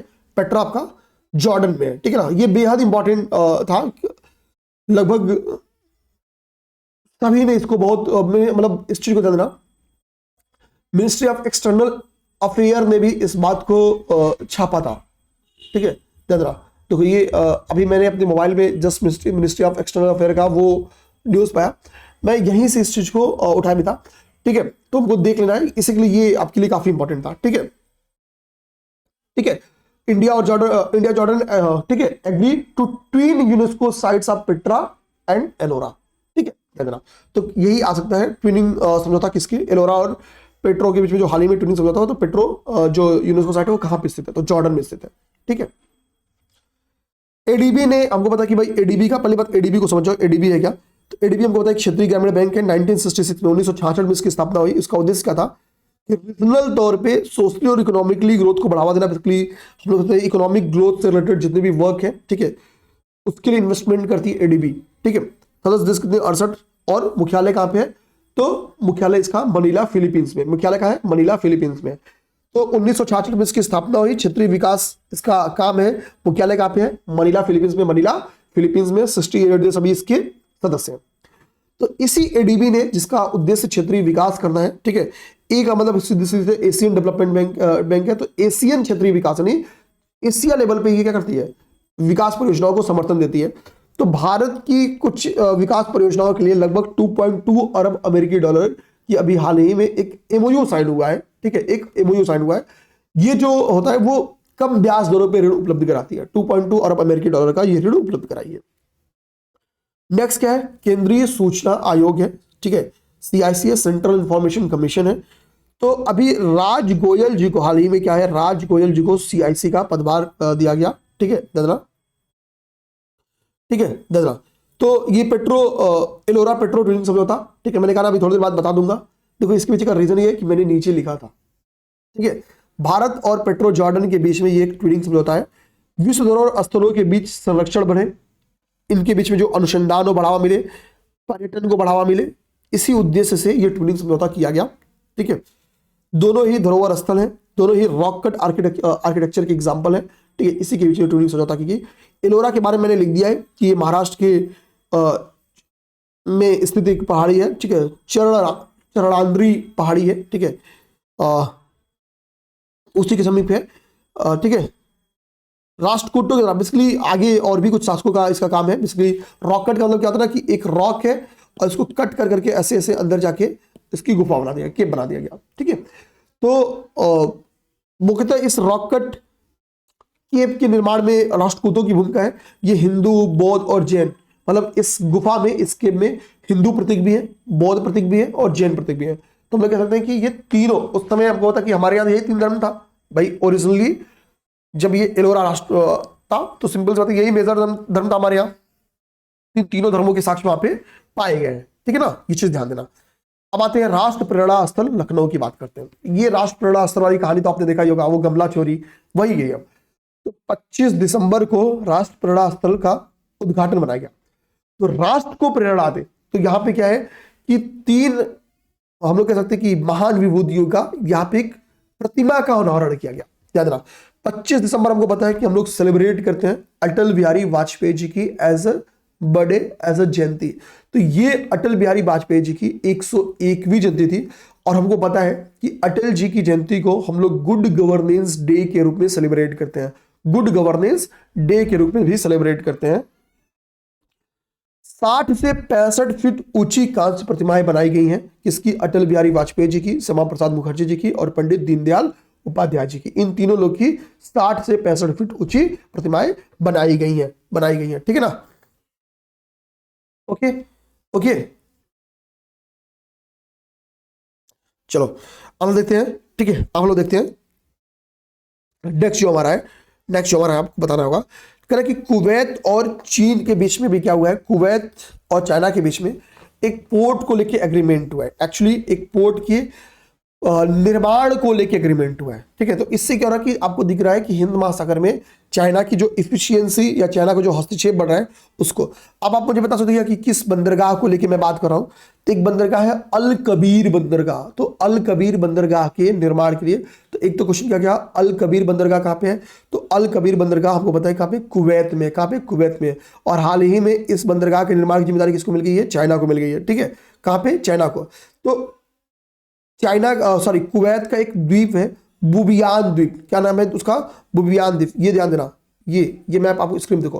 कुवैत का एक द्वीप है, ठीक है, बुबियान द्वीप। ठीक है, और ठीक है, इसी द्वीप पे आपका ये पोर्ट स्थित है। ठीक है, और इसके निर्माण को लेकर ये समझौता हुआ है। ठीक है, यहाँ पे आपको दिख रहा होगा कि जो कुवैत है वो पर्सियन गल्फ से भी बाउंड्री बनाता है, पर्सियन गल्फ से भी बाउंड्री बनाता है।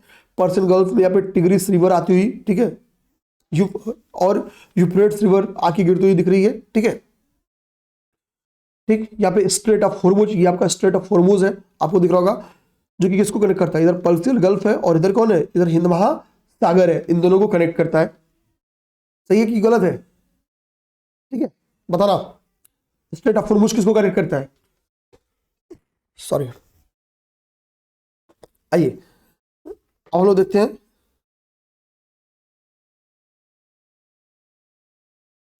यहाँ पे जो सीआईसी बने थे, सीआईसी कौन बने हैं? राज गोयल जी बने, जी नीति राज गोयल जी की थी। कह रहा कि जो सीआईसी का निर्माण किया था वो सूचना का अधिकार अधिनियम जो 2005 आया था उसके तहत इसका गठन किया गया था। ये एक सांविधिक निकाय है, ना कि संवैधानिक। ठीक है, यानी अधिनियमों के तहत इसका गठन किया गया है। तृतीय खेल संसद खेल महोत्सव। तो पहली बात क्या है कि तृतीय संसद खेल महोत्सव का आयोजन कहाँ किया गया? तो कह रहा है भारत के उपराष्ट्रपति सीपी राधाकृष्णन ने आगरा उत्तर प्रदेश में, ठीक है, तृतीय संसद खेल महोत्सव का स्टार्ट किया। नॉर्मली संसद खेल महोत्सव आपका बस्ती में आयोजित किया गया था। अगर मैं क्लियर हूं तो पहला और दूसरा बस्ती में हुआ था। ठीक है, अभी अभी दिमाग में रखना है कि कहां हुआ? आगरा में हुआ है। तीसरा कहां हुआ है? आगरा में हुआ। तीसरा कहां हुआ? आगरा में हुआ है। तो हमको याद करना है तृतीय संसद खेल महोत्सव कहां हुआ? आगरा में हुआ। उद्देश्य क्या है? तो देखो, खिलाड़ियों को हम लोग क्या कहते हैं भाई कि अगर नशीली दवा लोगे तो आप बाहर कर दी जाओगे, वो उसकी बहुत सारी नियमावलियां होती हैं, ये नहीं ले सकते हो। तो नशीली दवाओं को कहो ना, खेल को हाँ, नशीली दवाओं को ना, no to drugs and yes to sports. ठीक है, आगे क्या है? आईसीएओ परिषद में भारत, यानी आईसीएओ परिषद में भारत मतलब क्या है? अभी हाल ही में आईसीएओ यानी इंटरनेशनल सिविल एविएशन ऑर्गेनाइजेशन में भारत को फिर से पुनर्निर्वाचित किया गया। भारत रीइलेक्टेड हुआ है, ध्यान रखना। आईसीएओ यानी इंटरनेशनल सिविल एविएशन ऑर्गेनाइजेशन में। ठीक है, 2025 से 28 किस अवधि के लिए? तो 2025 से 2028 के लिए, 2025 से 2028 के लिए। आईसीएओ के बारे में कहा कि यूनाइटेड नेशन की एक विशेष एजेंसी है। आईसीएओ क्या है? यूनाइटेड नेशन की एक एजेंसी है। इसकी स्थापना 1944 में शिकागो अभिसमय के अंतर्गत की गई थी। तो आईसीएओ में भारत अभी क्या हुआ है? पुनर्निर्वाचित हुआ है। ठीक है, कितने समय के लिए? तो भारत 2025 से 2028 के लिए 3 वर्षों के लिए ये प्रीलिम्स की जो हमारी इंटेंसिव अभ्यास मॉड्यूल है। ठीक है, इस मॉड्यूल से आप लोग जरूर जुड़े, और इस मॉड्यूल से जुड़े तो फिर हम लोग ऑपरेशन सागर बंधु स्टार्ट करें। सागर बंधु, ऑपरेशन सागर बंधु, ठीक है, श्रीलंका में एक राहत अभियान है। ठीक है, अब देखो हमने ऑपरेशन सागर बंधु स्टार्ट क्यों की, कहां पे की, ये इन डिटेल यहां है।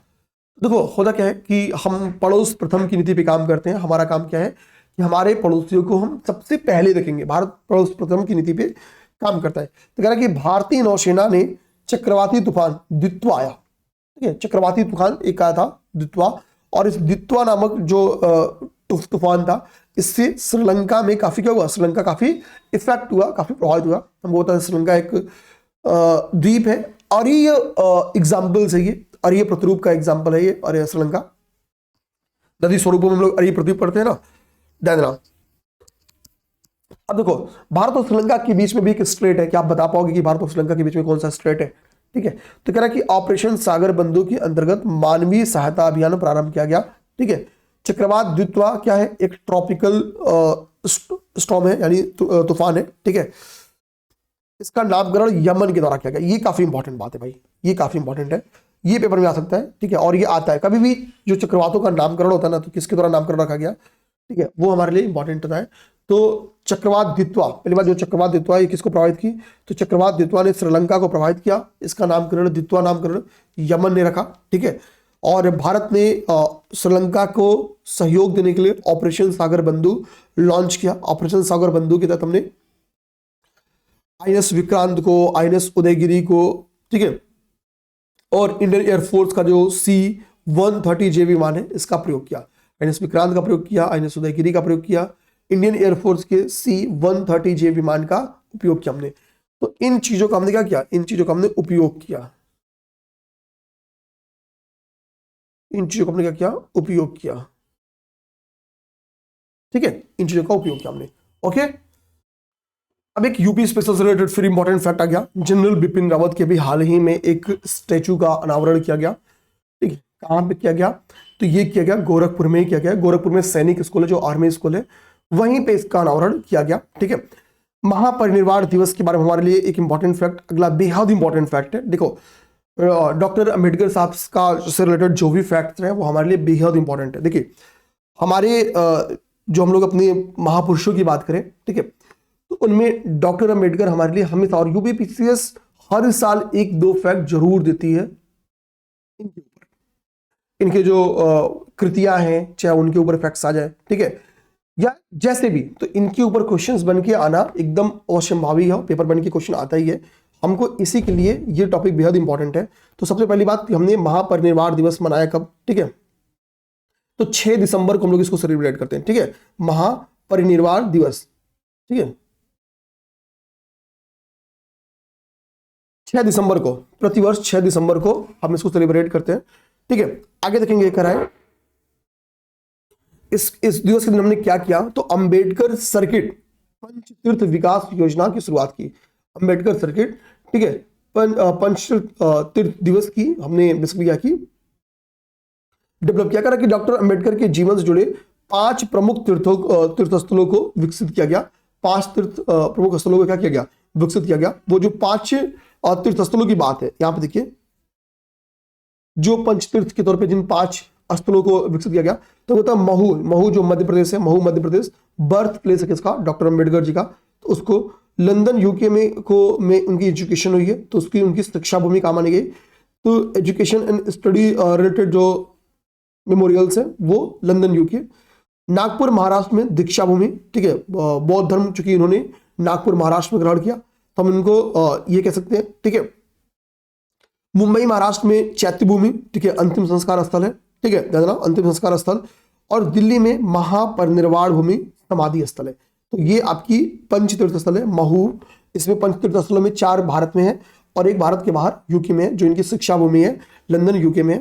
बाकी महू इनकी जन्मभूमि है, नागपुर इनकी दीक्षा भूमि है, ठीक है, और महाराष्ट्र का ही मुंबई जो है उनकी चैत्य भूमि है, और दिल्ली इनकी महापरिनिर्वाण भूमि है, ठीक है, ध्यान रखना। हमको पता है कि जो कॉन्स्टिट्यूशन की ड्राफ्टिंग कमेटी थी, ड्राफ्टिंग कमेटी के में 7 मेंबर्स थे, उनके अध्यक्ष थे, इनके अध्यक्ष थे, ठीक है, कौन, डॉक्टर अंबेडकर साहब, ठीक है, ठीक है। बहुत सारे हम लोग कह सकते हैं कि एंटी कास्ट जो मूवमेंट हुए थे उनको नेतृत्व प्रदान किया था, ठीक है, चाहे वो महा सत्याग्रह हो 1927 का, ठीक है, जो कलाराम टेम्पल सत्याग्रह हो उसमें भी इन्होंने लीडरशिप दिया। पूना पैक्ट हमको था गांधी जी और अंबेडकर जी के बीच में था, सिग्नेटरी अथॉरिटी उसमें मदन मोहन मालवीय जी थे, ठीक है। पूना पैक्ट कम्युनल अवार्ड में जब दलित समुदाय को शामिल किया गया, ठीक है, तो मतलब इंडायरेक्टली फुट डालो राज करो की नीति के तहत शामिल किया गया। तो गांधी जी, और देखो कितनी गजब की बॉन्डिंग थी गांधी जी में और अंबेडकर जी में। जो लोग विरोध करते ना वो एक बार एज्यूम करें कि वो कितनी दूरदर्शिता रही होगी। जब एक बार इस बात को गांधी जी समझाते हैं, ठीक है, और डॉक्टर अंबेडकर साहब इस चीज को सीधा स्वीकार करते हैं, ठीक है। 1932 का पूना पैक्ट अपने आप में इतना बड़ा पैक्ट है ना, इतनी बड़ी पैक्ट है जिसकी आप कभी तुलना ही किसी पैक्ट से नहीं कर सकते। इतिहास के हुए सभी पैक्ट्स में सबसे बेहतरीन अगर कोई पैक्ट है वो है आपका पूना पैक्ट। इसकी प्रभाविता का अगर आंख बंद करके प्रभाव सोचोगे ना तो भी आपको लगेगा कि मतलब क्या था बात, मतलब ये सब कोई नहीं सोच सकता है, ठीक है, लेकिन समझ जाओ ये बेहद इंपॉर्टेंट, ठीक है, बेहद इंपॉर्टेंट, ठीक है। अच्छा, ये सब चीजें हमने इनकी देख लिया, ठीक है। इनकी जो बुक्स थी ना, थोड़ा मोड़ा इनकी इनके द्वारा जो और रचनाएं थी, ठीक है, वो हमको देख लेना होगा, वो आप अलग से तैयार कर लीजिएगा, कोई दिक्कत की बात नहीं है। अब हम लोग आते हैं यहाँ के बाद से, जो हमसे छूट रहा है वो देख लेते हैं। भारतीय नौसेना दिवस, भारतीय नौसेना दिवस 2025 में सेलिब्रेट किया गया। कह रहा भारतीय नौसेना ने 3 से 4 दिसंबर 2025 को तिरुवनंतपुरम के सुंगमुघम समुद्र तट पर भव्य परिचालन प्रदर्शनों के साथ नौसेना दिवस मनाया। तो पहली बात कब मनाया, तो 3 से बेसिकली 4 दिसंबर को हम लोग सेलिब्रेट करते हैं नौसेना दिवस, लेकिन इस बार 3 से 4 दिसंबर को सेलिब्रेट किया गया। 3 से 4 दिसंबर को, सामान्यतः हम लोग 4 दिसंबर को 1971 में जो भारत पाक युद्ध हुआ था, उसमें नौसेना की जो निर्णायक जीत हुई थी, उसी की स्मृति में हम लोग क्या बोलते हैं, नौसेना दिवस सेलिब्रेट करते हैं 4 दिसंबर को, ठीक है। 4 दिसंबर, 4 दिसंबर, ओके, ध्यान देना। अब देखो इस बार मनाया क्या गया, तो तिरुवनंतपुरम के में एक समुद्र तट है, सुगुमुघम समुद्र तट, वहीं पे इसको सेलिब्रेट किया गया, ठीक है, ध्यान देना।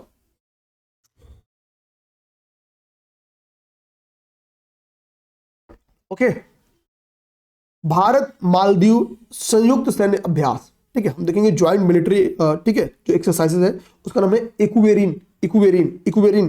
इसका आयोजन क्या किया गया, तो तिरुवनंतपुरम केरल में, तिरुवनंतपुरम केरल में इसका आयोजन किया गया। यह भारत और इक्वेरिन, भारत और मालदीव के बीच में किया जाने वाला एक ज्वाइंट मिलिट्री एक्सरसाइज है। ये 14वां संस्करण है इसका, ध्यान देना।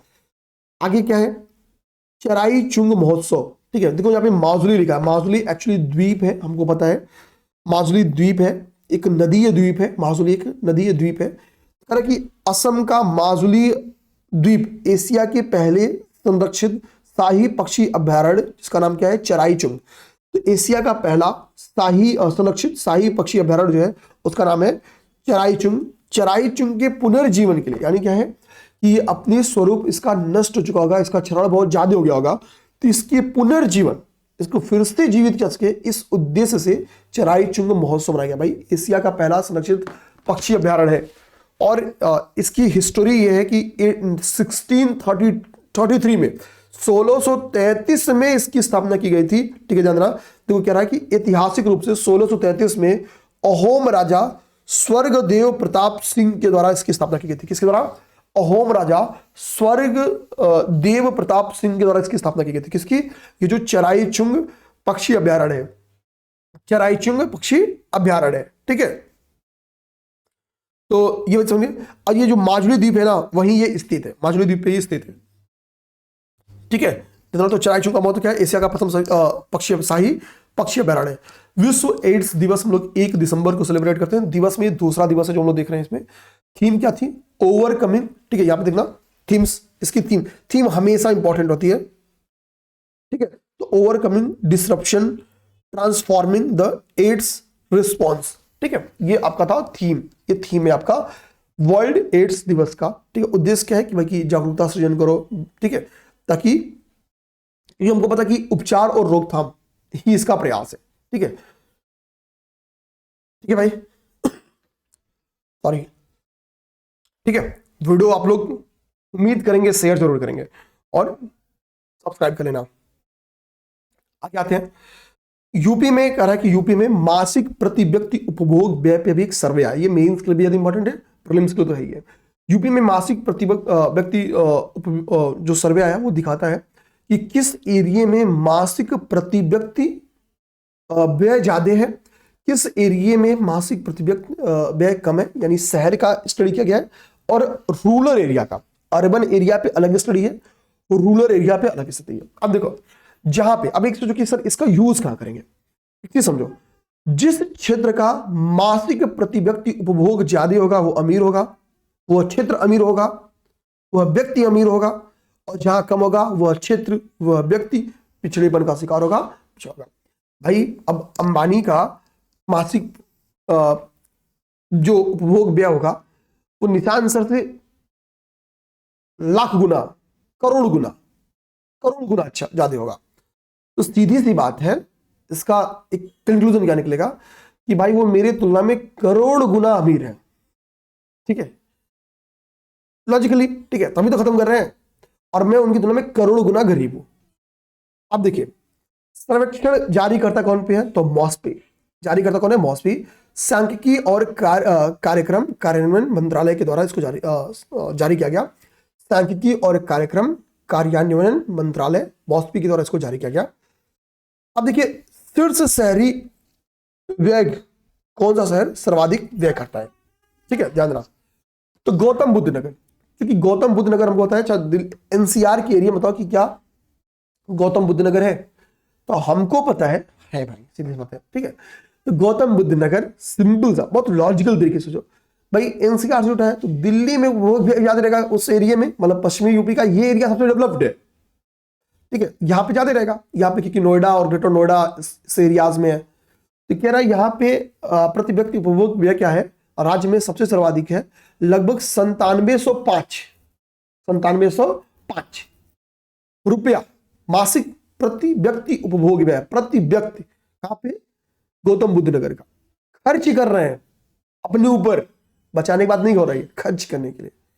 गोंडा एक पश्चिमी, तो लॉजिकली बड़ा सिंपल है सोचना। तो पश्चिमी उत्तर प्रदेश हमको पता है कि भाई धनी है हमारा, क्योंकि वो बाउंड्री किससे शेयर करता है? वो बाउंड्री आपका मतलब डेवलप्ड एरिया से शेयर करता है। दिल्ली हरियाणा का वो जो चमकता धमकता पार्ट है, तो सिंपल सी बात है, वो उसमें वो चीज रहेगा। अमीरों के टच में रहोगे तो अमीर बनोगे। ठीक है, अच्छा, पूर्वी उत्तर प्रदेश पिछड़ा है और गोंडा उसमें सबसे पीछे है। तो गोंडा देखो, तो कह रहा है गोंडा, सॉरी, अब आगे देखो, कह रहा है गोंडा जो पूर्वी उत्तर प्रदेश का है। ठीक है, कई बड़े शहरी जिलों, ठीक है, अच्छा, बेसिकली पूर्वी उत्तर प्रदेश में देखोगे तो गोंडा का उपभोग ज्यादा है, पीछे नहीं है, सॉरी पहले गलत बोल दिया हूं।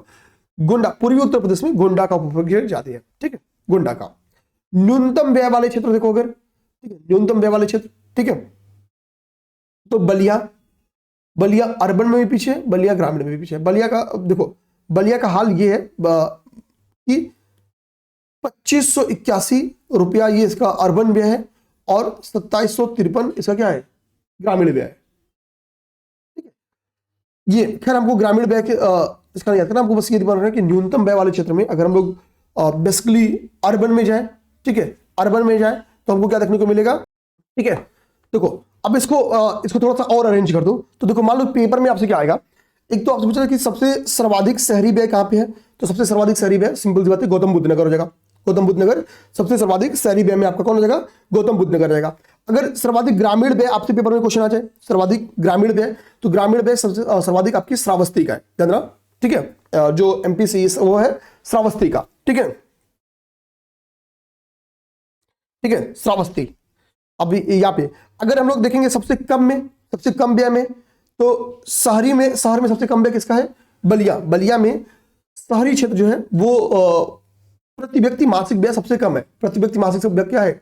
बलिया में सबसे कम है। ठीक है, अब हम लोग बात करें आगे, अगर ग्रामीण सेक्टर में देखें तो ग्रामीण सेक्टर में सबसे कम व्यय किसका है? तो वो सोनभद्र का है। ग्रामीण सेक्टर में सबसे कम व्यय किसका है? सोनभद्र का है। ठीक है, तो हमने क्या देखा कि शहरों में, ध्यान रखना, शहरों में सबसे अधिक व्यय किसका हो गया? गौतम बुद्ध नगर का। शहरों में सबसे कम सबसे ज्यादा व्यय गौतम बुद्ध नगर का। गांवों में सबसे ज्यादा व्यय किसका हो गया? श्रावस्ती। ग्रामीण में सर्वाधिक व्यय किसका हो गया? ग्रामीण व्यय अगर मैक्सिमम तो वो हो जाएगा आपका श्रावस्ती।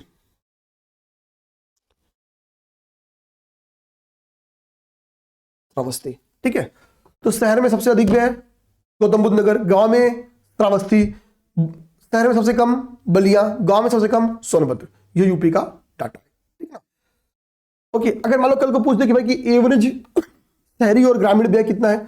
ठीक है, एमपीएससी एवरेज शहरी और ग्रामीण, तो अगर यूपी का देखेंगे एवरेज की बात करेंगे आप, मान लो कि एवरेज आपसे कल को पेपर में आई जाए एवरेज, तो अर्बन एवरेज व्यय जो है आपका, ठीक है, शहरी क्षेत्र में, ठीक है, अर्बन लिख देता हूं, तो अर्बन आपका है 4418 रुपया, और अगर रूरल या ग्रामीण देखोगे तो ये आपका है 3246 रुपया। आगे बात समझ में? ठीक है, ये अर्बन और ये ग्रामीण, सिंपल बात समझ में आ गई आराम से। ठीक है, ये फैक्ट इंपॉर्टेंट है भाई, आ सकता है। ठीक है, इसको आप कभी पूर्वी उत्तर प्रदेश को अनडेवलप्ड दिखाना रहे तो ये एग्जाम्पल दिखा दोगे कि भाई कि लोगों की परचेजिंग पावर कम है, पैसे कम है, तभी तो कम खर्च कर रहे हैं। भारत का पहला स्वदेशी हाइड्रोजन ईंधन सेल पोत, इसको ध्यान से देखते हैं, ये आपकी स्क्रीन पे दिख रहा होगा वो, ठीक है। भारत का पहला स्वदेशी, ठीक है, हाइड्रोजन सेल पोत, ये आपको स्क्रीन पे दिख रहा होगा, देखिए यहां पे, ठीक है। इंडिया फर्स्ट ठीक है indigenously developed hydrogen fuel cell vessel. कह रहा कि जो केंद्रीय मंत्री हैं, ठीक है, सर्बानंद सोनोवाल जी, उन्होंने वाराणसी में, ध्यान रखना यहाँ पे क्लियर फैक्ट देखना, कहां पे, वाराणसी में भारत के पहले स्वदेशी हाइड्रोजन फ्यूल सेल पोत को हरी झंडी दी। कहां पे, वाराणसी में। ये हमको याद रखना है, ये 110% पेपर में क्वेश्चन कॉपी पेस्ट होने वाला है।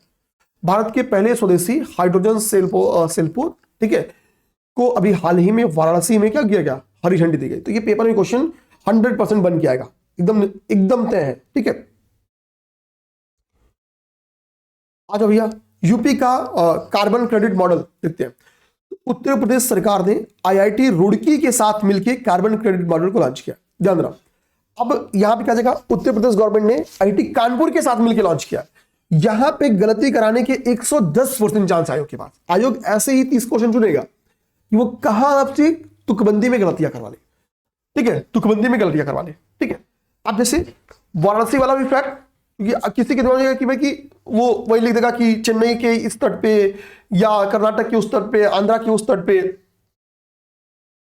ठीक है, जलावतरण कराया गया, तो लोग उसको सही मान लेंगे, लेकिन वो वाराणसी है। और यूपी का कार्बन क्रेडिट मॉडल, ठीक है, जो अभी रिसेंट में, ठीक है, लेके आया गया, वो आईआईटी रुड़की के साथ मिलकर लाया गया, ना कि आईआईटी कानपुर या आईआईटी बीएचयू के साथ। आईआईटी रुड़की, ये अपने दिमाग में फैक्ट एकदम क्लियर रखना, आईआईटी रुड़की। कह रहा कि पायलट प्रोजेक्ट, ये पायलट प्रोजेक्ट के तौर पे पहले कहां शुरू किया जाएगा, सहारनपुर मंडल में। एज अ पायलट प्रोजेक्ट में पहले कहां शुरू किया जाएगा, सहारनपुर मंडल में। रुड़की और सहारनपुर मंडल, वो एकदम ऊपर वाला एरिया दिमाग में रखो, ठीक है।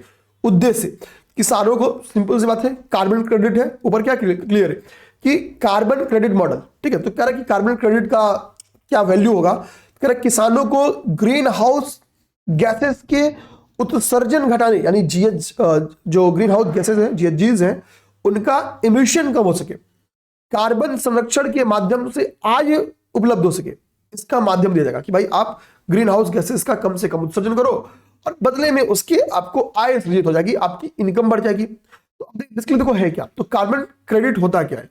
तो कार्बन क्रेडिट की बात करें तो कार्बन उत्सर्जन में कमी या अवशोषण का ये मापक होता है।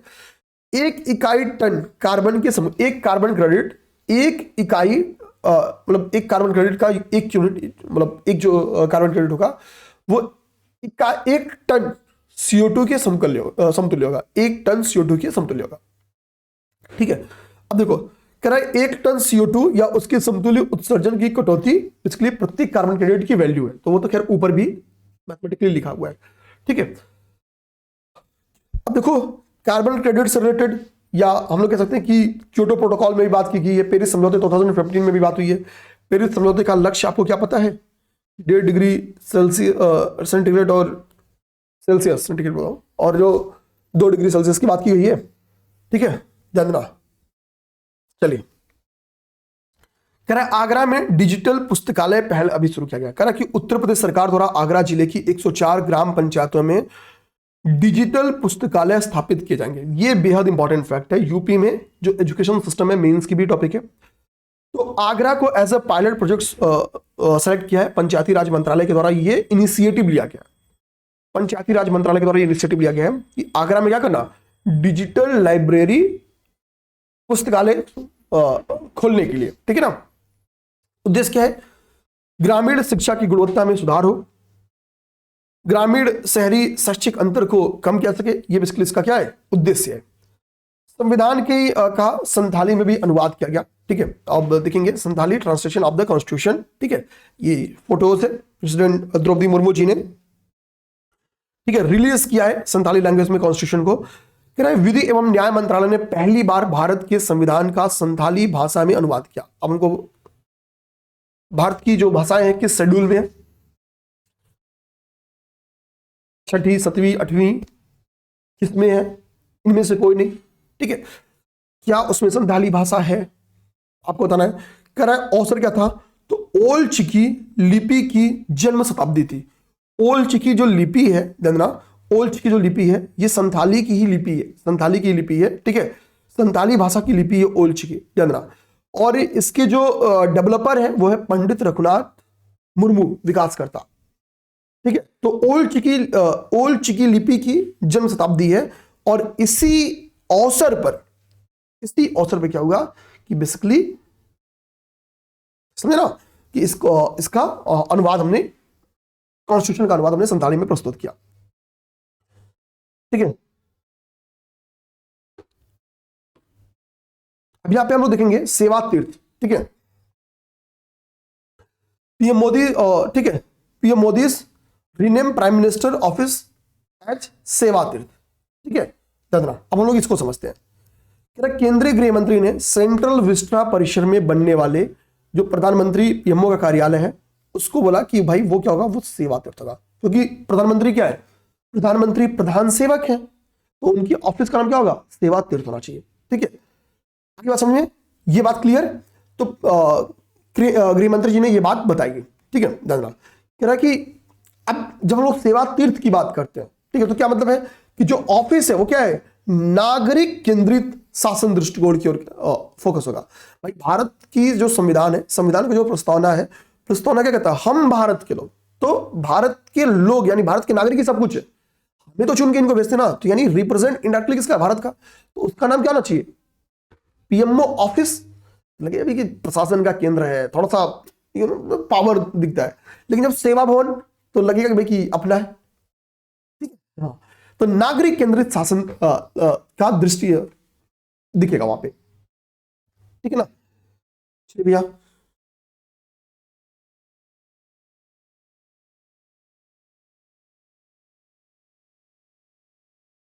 आइए ये देखिए, अभी एक एंजाइम है SIRT6 SIRT6 एंजाइम पर शॉट। अब देखो ये है क्या, ठीक है, इस एंजाइम को ध्यान रखा, थोड़ा मस्तिष्क से रिलेटेड ये एंजाइम है। कह रहा कि कुछ जो रिसर्चर्स थे उन्होंने SIRT6 नामक एक एंजाइम, अभी क्वेश्चन में आ जाएगा, हाल ही में SIRT चर्चा में रहा, क्या है, तो ये एक एंजाइम है, ठीक है, ये बहुत ही महत्वपूर्ण। कह रहा है कि इस नामक एंजाइम से करक शोधकर्ताओं ने SIRT6 नामक एंजाइम से संबंधित एक महत्वपूर्ण आणविक तंत्र की पहचान की है। यह एंजाइम बेसिकली पाया जाता है, कह रहा है मस्तिष्क के वृद्ध होने में, तंत्रिका क्षय को नियंत्रित करने में भूमिका निभाता है, ठीक है। तो अभी SIRT6 एंजाइम पे शोध हुआ है, इसकी पहचान बेसिकली की गई है, ठीक है। यह एंजाइम की काम क्या है, तो मस्तिष्क की वृद्धि होने में और जो आपके तंत्रिका क्षय को नियंत्रित करने में भूमिका निभाता है। वीर बाल दिवस हम लोग 26 दिसंबर को सेलिब्रेट करते हैं, ये दिसंबर का तीसरा डेट है। 2022 से मोदी जी इसको सेलिब्रेट कर रहे हैं, ठीक है, वीर बाल दिवस को। और वीर बाल दिवस, ठीक है, हमको बताए हमारे गुरु हैं, गुरु गोविंद सिंह जी, ठीक है। हम होता है कि गुरु परंपरा के जो 10वें गुरु थे वो गुरु गोविंद सिंह जी थे। गुरु परंपरा में अंतिम गुरु, ठीक है, गुरु गोविंद सिंह जी ही है, ठीक है। उसके बाद से गुरु परंपरा वहां से आपकी समाप्त हो जाती है, ठीक है। उनके बेटों को जिंदा चुनवा दिया गया था, कहां पे, एक दीवार में चुनवा दिया गया था, ठीक है। तो उसी उपलक्ष्य में हम लोग वीर बाल दिवस 26 दिसंबर को सेलिब्रेट करते हैं, क्योंकि ये घटना 26 दिसंबर 1705 की घटना है, ठीक है, 1705 की घटना है। तो इसी को ध्यान में रखते हुए हम लोग इनकी स्मृति में हम इसे सेलिब्रेट करते हैं, ठीक है। बेटों का नाम याद रखना जरूरी है, ठीक है। यहाँ पे देखिए कह कि साहिबजादा बाबा जोरावर सिंह, साहिबजादा बाबा जोरावर सिंह और साहिबजादा बाबा फतेह सिंह, ठीक है, को शहादत की स्मृति में लोग सेलिब्रेट करते हैं। ये नाम बहुत इंपॉर्टेंट है मेरे भाई, ये नाम इंपॉर्टेंट है। मुझे पता है कि आप सब कुछ याद कर जाओगे, 26 दिसंबर याद कर जाओगे, ठीक है, 1705 की घटना, सरहिंद की ये घटना याद कर जाओगे, किसने चुनवाया याद कर जाओगे, सब कुछ कर जाओगे। आप यही नहीं याद करोगे, साहिबजादा बाबा जोरावर सिंह और साहिबजादा बाबा फतेह सिंह, ठीक है।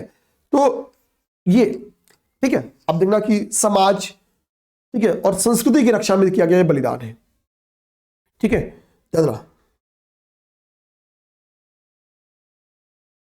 ओके।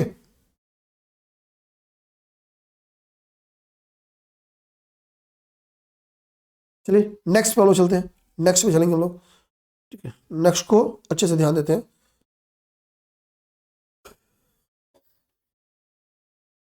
नेक्स्ट के अब बस 5 मिनट की क्लासेस खत्म हो जाएंगी, ठीक है।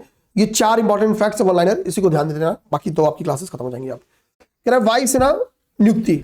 अब देखिए एक वायुसेना में नियुक्ति से संबंधित एक इंपॉर्टेंट फैक्ट है, वो क्या है जानना कि एयर मार्शल थे तेजवीर सिंह जी। तो तेजवीर सिंह जी को अभी हाल ही में क्या किया गया है कि वायुसेना के महानिदेशक निरीक्षण एवं सुरक्षा के पद का कार्यभार दिया गया, ठीक है। वायुसेना मुख्यालय नई दिल्ली में महानिदेशक के पद पर नियुक्त किया गया, निरीक्षण एवं सुरक्षा, ठीक है। इंस्पेक्शन एंड सेफ्टी, आप देखो एयर मार्शल तेजवीर सिंह जी को, ठीक है। अच्छा देखिए आगे एक IRS अधिकारी है, उनका नाम है विवेक चतुर्वेदी जी। उनको CBIC अर्थात केंद्रीय अप्रत्यक्ष कर एवं सीमा शुल्क board, central board of indirect tax and customs के अध्यक्ष के रूप में, चेयरमैन के रूप में अभी इनकी नियुक्ति की गई है। CBIC के अध्यक्ष बने हैं। तो विवेक चतुर्वेदी जी अपने विवेक से इनडायरेक्ट टैक्स और कस्टम्स को लेंगे, अपने विवेक से सही निर्णय लेंगे, ठीक है। देखिए अब अगला हमको क्या है, एक लेक है, कह रहा कि राजस्थान की एक लेक है जिसका नाम है सिलीसेड लेक, ठीक है। और छत्तीसगढ़ की कोपरा लेक या कोपरा जलाशय को अभी हाल ही में क्या किया गया है, अंतरराष्ट्रीय महत्व की आर्द्रभूमियों की लिस्ट में, लिस्ट ऑफ वेटलैंड, ठीक है, में शामिल किया गया, यानी रामसर लिस्ट में शामिल किया गया है, ठीक है। और जैसे ही इन 2 लेक्स को यानी सिलीसेड लेक और कोपरा जलाशय को शामिल किया गया, सिलीसेड लेक कहां पे है, राजस्थान, कोपरा जलाशय कहां है, छत्तीसगढ़। तो टोटल भारत में रामसर साइट्स की संख्या कितनी हो गई मेरे भाई, 96, टोटल 96 हो गई। तो करेंट क्या हो गया कि 2 लेक्स, एक कोपरा, ठीक है, तो कोबरा कमांडोज से हम लोग छत्तीसगढ़ याद कर सकते हैं नक्सली से जोड़ के, ठीक है। और सिलीसेड लेक आपका क्या है, राजस्थान। नेक्स्ट और लास्ट पे संचार सारथी, ठीक है, हुआ था कि प्री इंस्टॉल्ड था मोबाइल में, काफी विरोध के बाद से इसकी अनिवार्यता को वापस ले लिया गया, संचार सारथी के पॉजिटिव परिणाम तो हो सकते थे, ठीक है, कि इसका उद्देश्य था कि भाई मोबाइल चोरी हो, खोया हुआ फोन हो, आपने कोई फोन वगैरह वगैरह, आपको पता चला कि भाई कहां पे आप ट्रैकिंग कर सके। लेकिन इसके निगेटिव क्या थे, आपके फोन को, ठीक है, कोई ऐसा करता जो हैक कर सकता था। तो हैकिंग प्रॉब्लम, जो कि आपको पता कि आपकी निजता का अधिकार, आपकी फंडामेंटल राइट है, क्या आर्टिकल 21 का हिस्सा है? अब बताओ। अगर आप बोलोगे हाँ सर आर्टिकल 21 का हिस्सा, तो पूछेगा किस बात से जोड़ा गया, ठीक है, तो तैयार कर लेना। आर्टिकल 21 इज वेरी इंपॉर्टेंट, तैयार कर लेना, और इसी के साथ हमारा काम खत्म। और ये आप में से अगर कोई हो गोरखपुर का, गोरखपुर में हमारा चलता है ऑफलाइन टेस्ट। जितनी सस्ते हम लोग चलाते हैं और जितनी बेहतरीन कोई नहीं चलाएगा गोरखपुर में, तो लिख के लो, हमारे पास इतने बच्चे किसी के पास नहीं है, ठीक है। अभी हमने ऑफलाइन की फीस भी रिड्यूस कर दी है, महज 1200, या आई थिंक शायद आप आई थिंक यही फिगर है, बट हो सकता थोड़ा ऊपर नीचे हो, नीचे नहीं होगा, थोड़ा हो सकता है ऊपर होगा, तो नाम का ऊपर होगा। तो इस नंबर है ना, ये नंबर 7800043424, इस नंबर पे संपर्क करके जानकारी ले लो, ठीक है, एग्जैक्ट जानकारी मिलेगी। थोड़ा सा मेरे पास इंफॉर्मेशन थोड़ा कम रहता है, तो कहने का मतलब ये है कि इस तरह से हमारा हो गया करंट अफेयर समाप्त। जिसको कोई और जानकारी चाहिए वो टीम से मैसेज करके ले ले, कमेंट बॉक्स में बता दे, हम लोग रिप्लाई कर देंगे। वीडियो कैसा लगा बता देना, करंट अफेयर की PDF टेलीग्राम पे मिल जाएगी, वहां से चले जाओ, डाउनलोड कर लो और मस्त करो तैयारी। मिलते हैं नेक्स्ट वीडियो में, जय हिंद।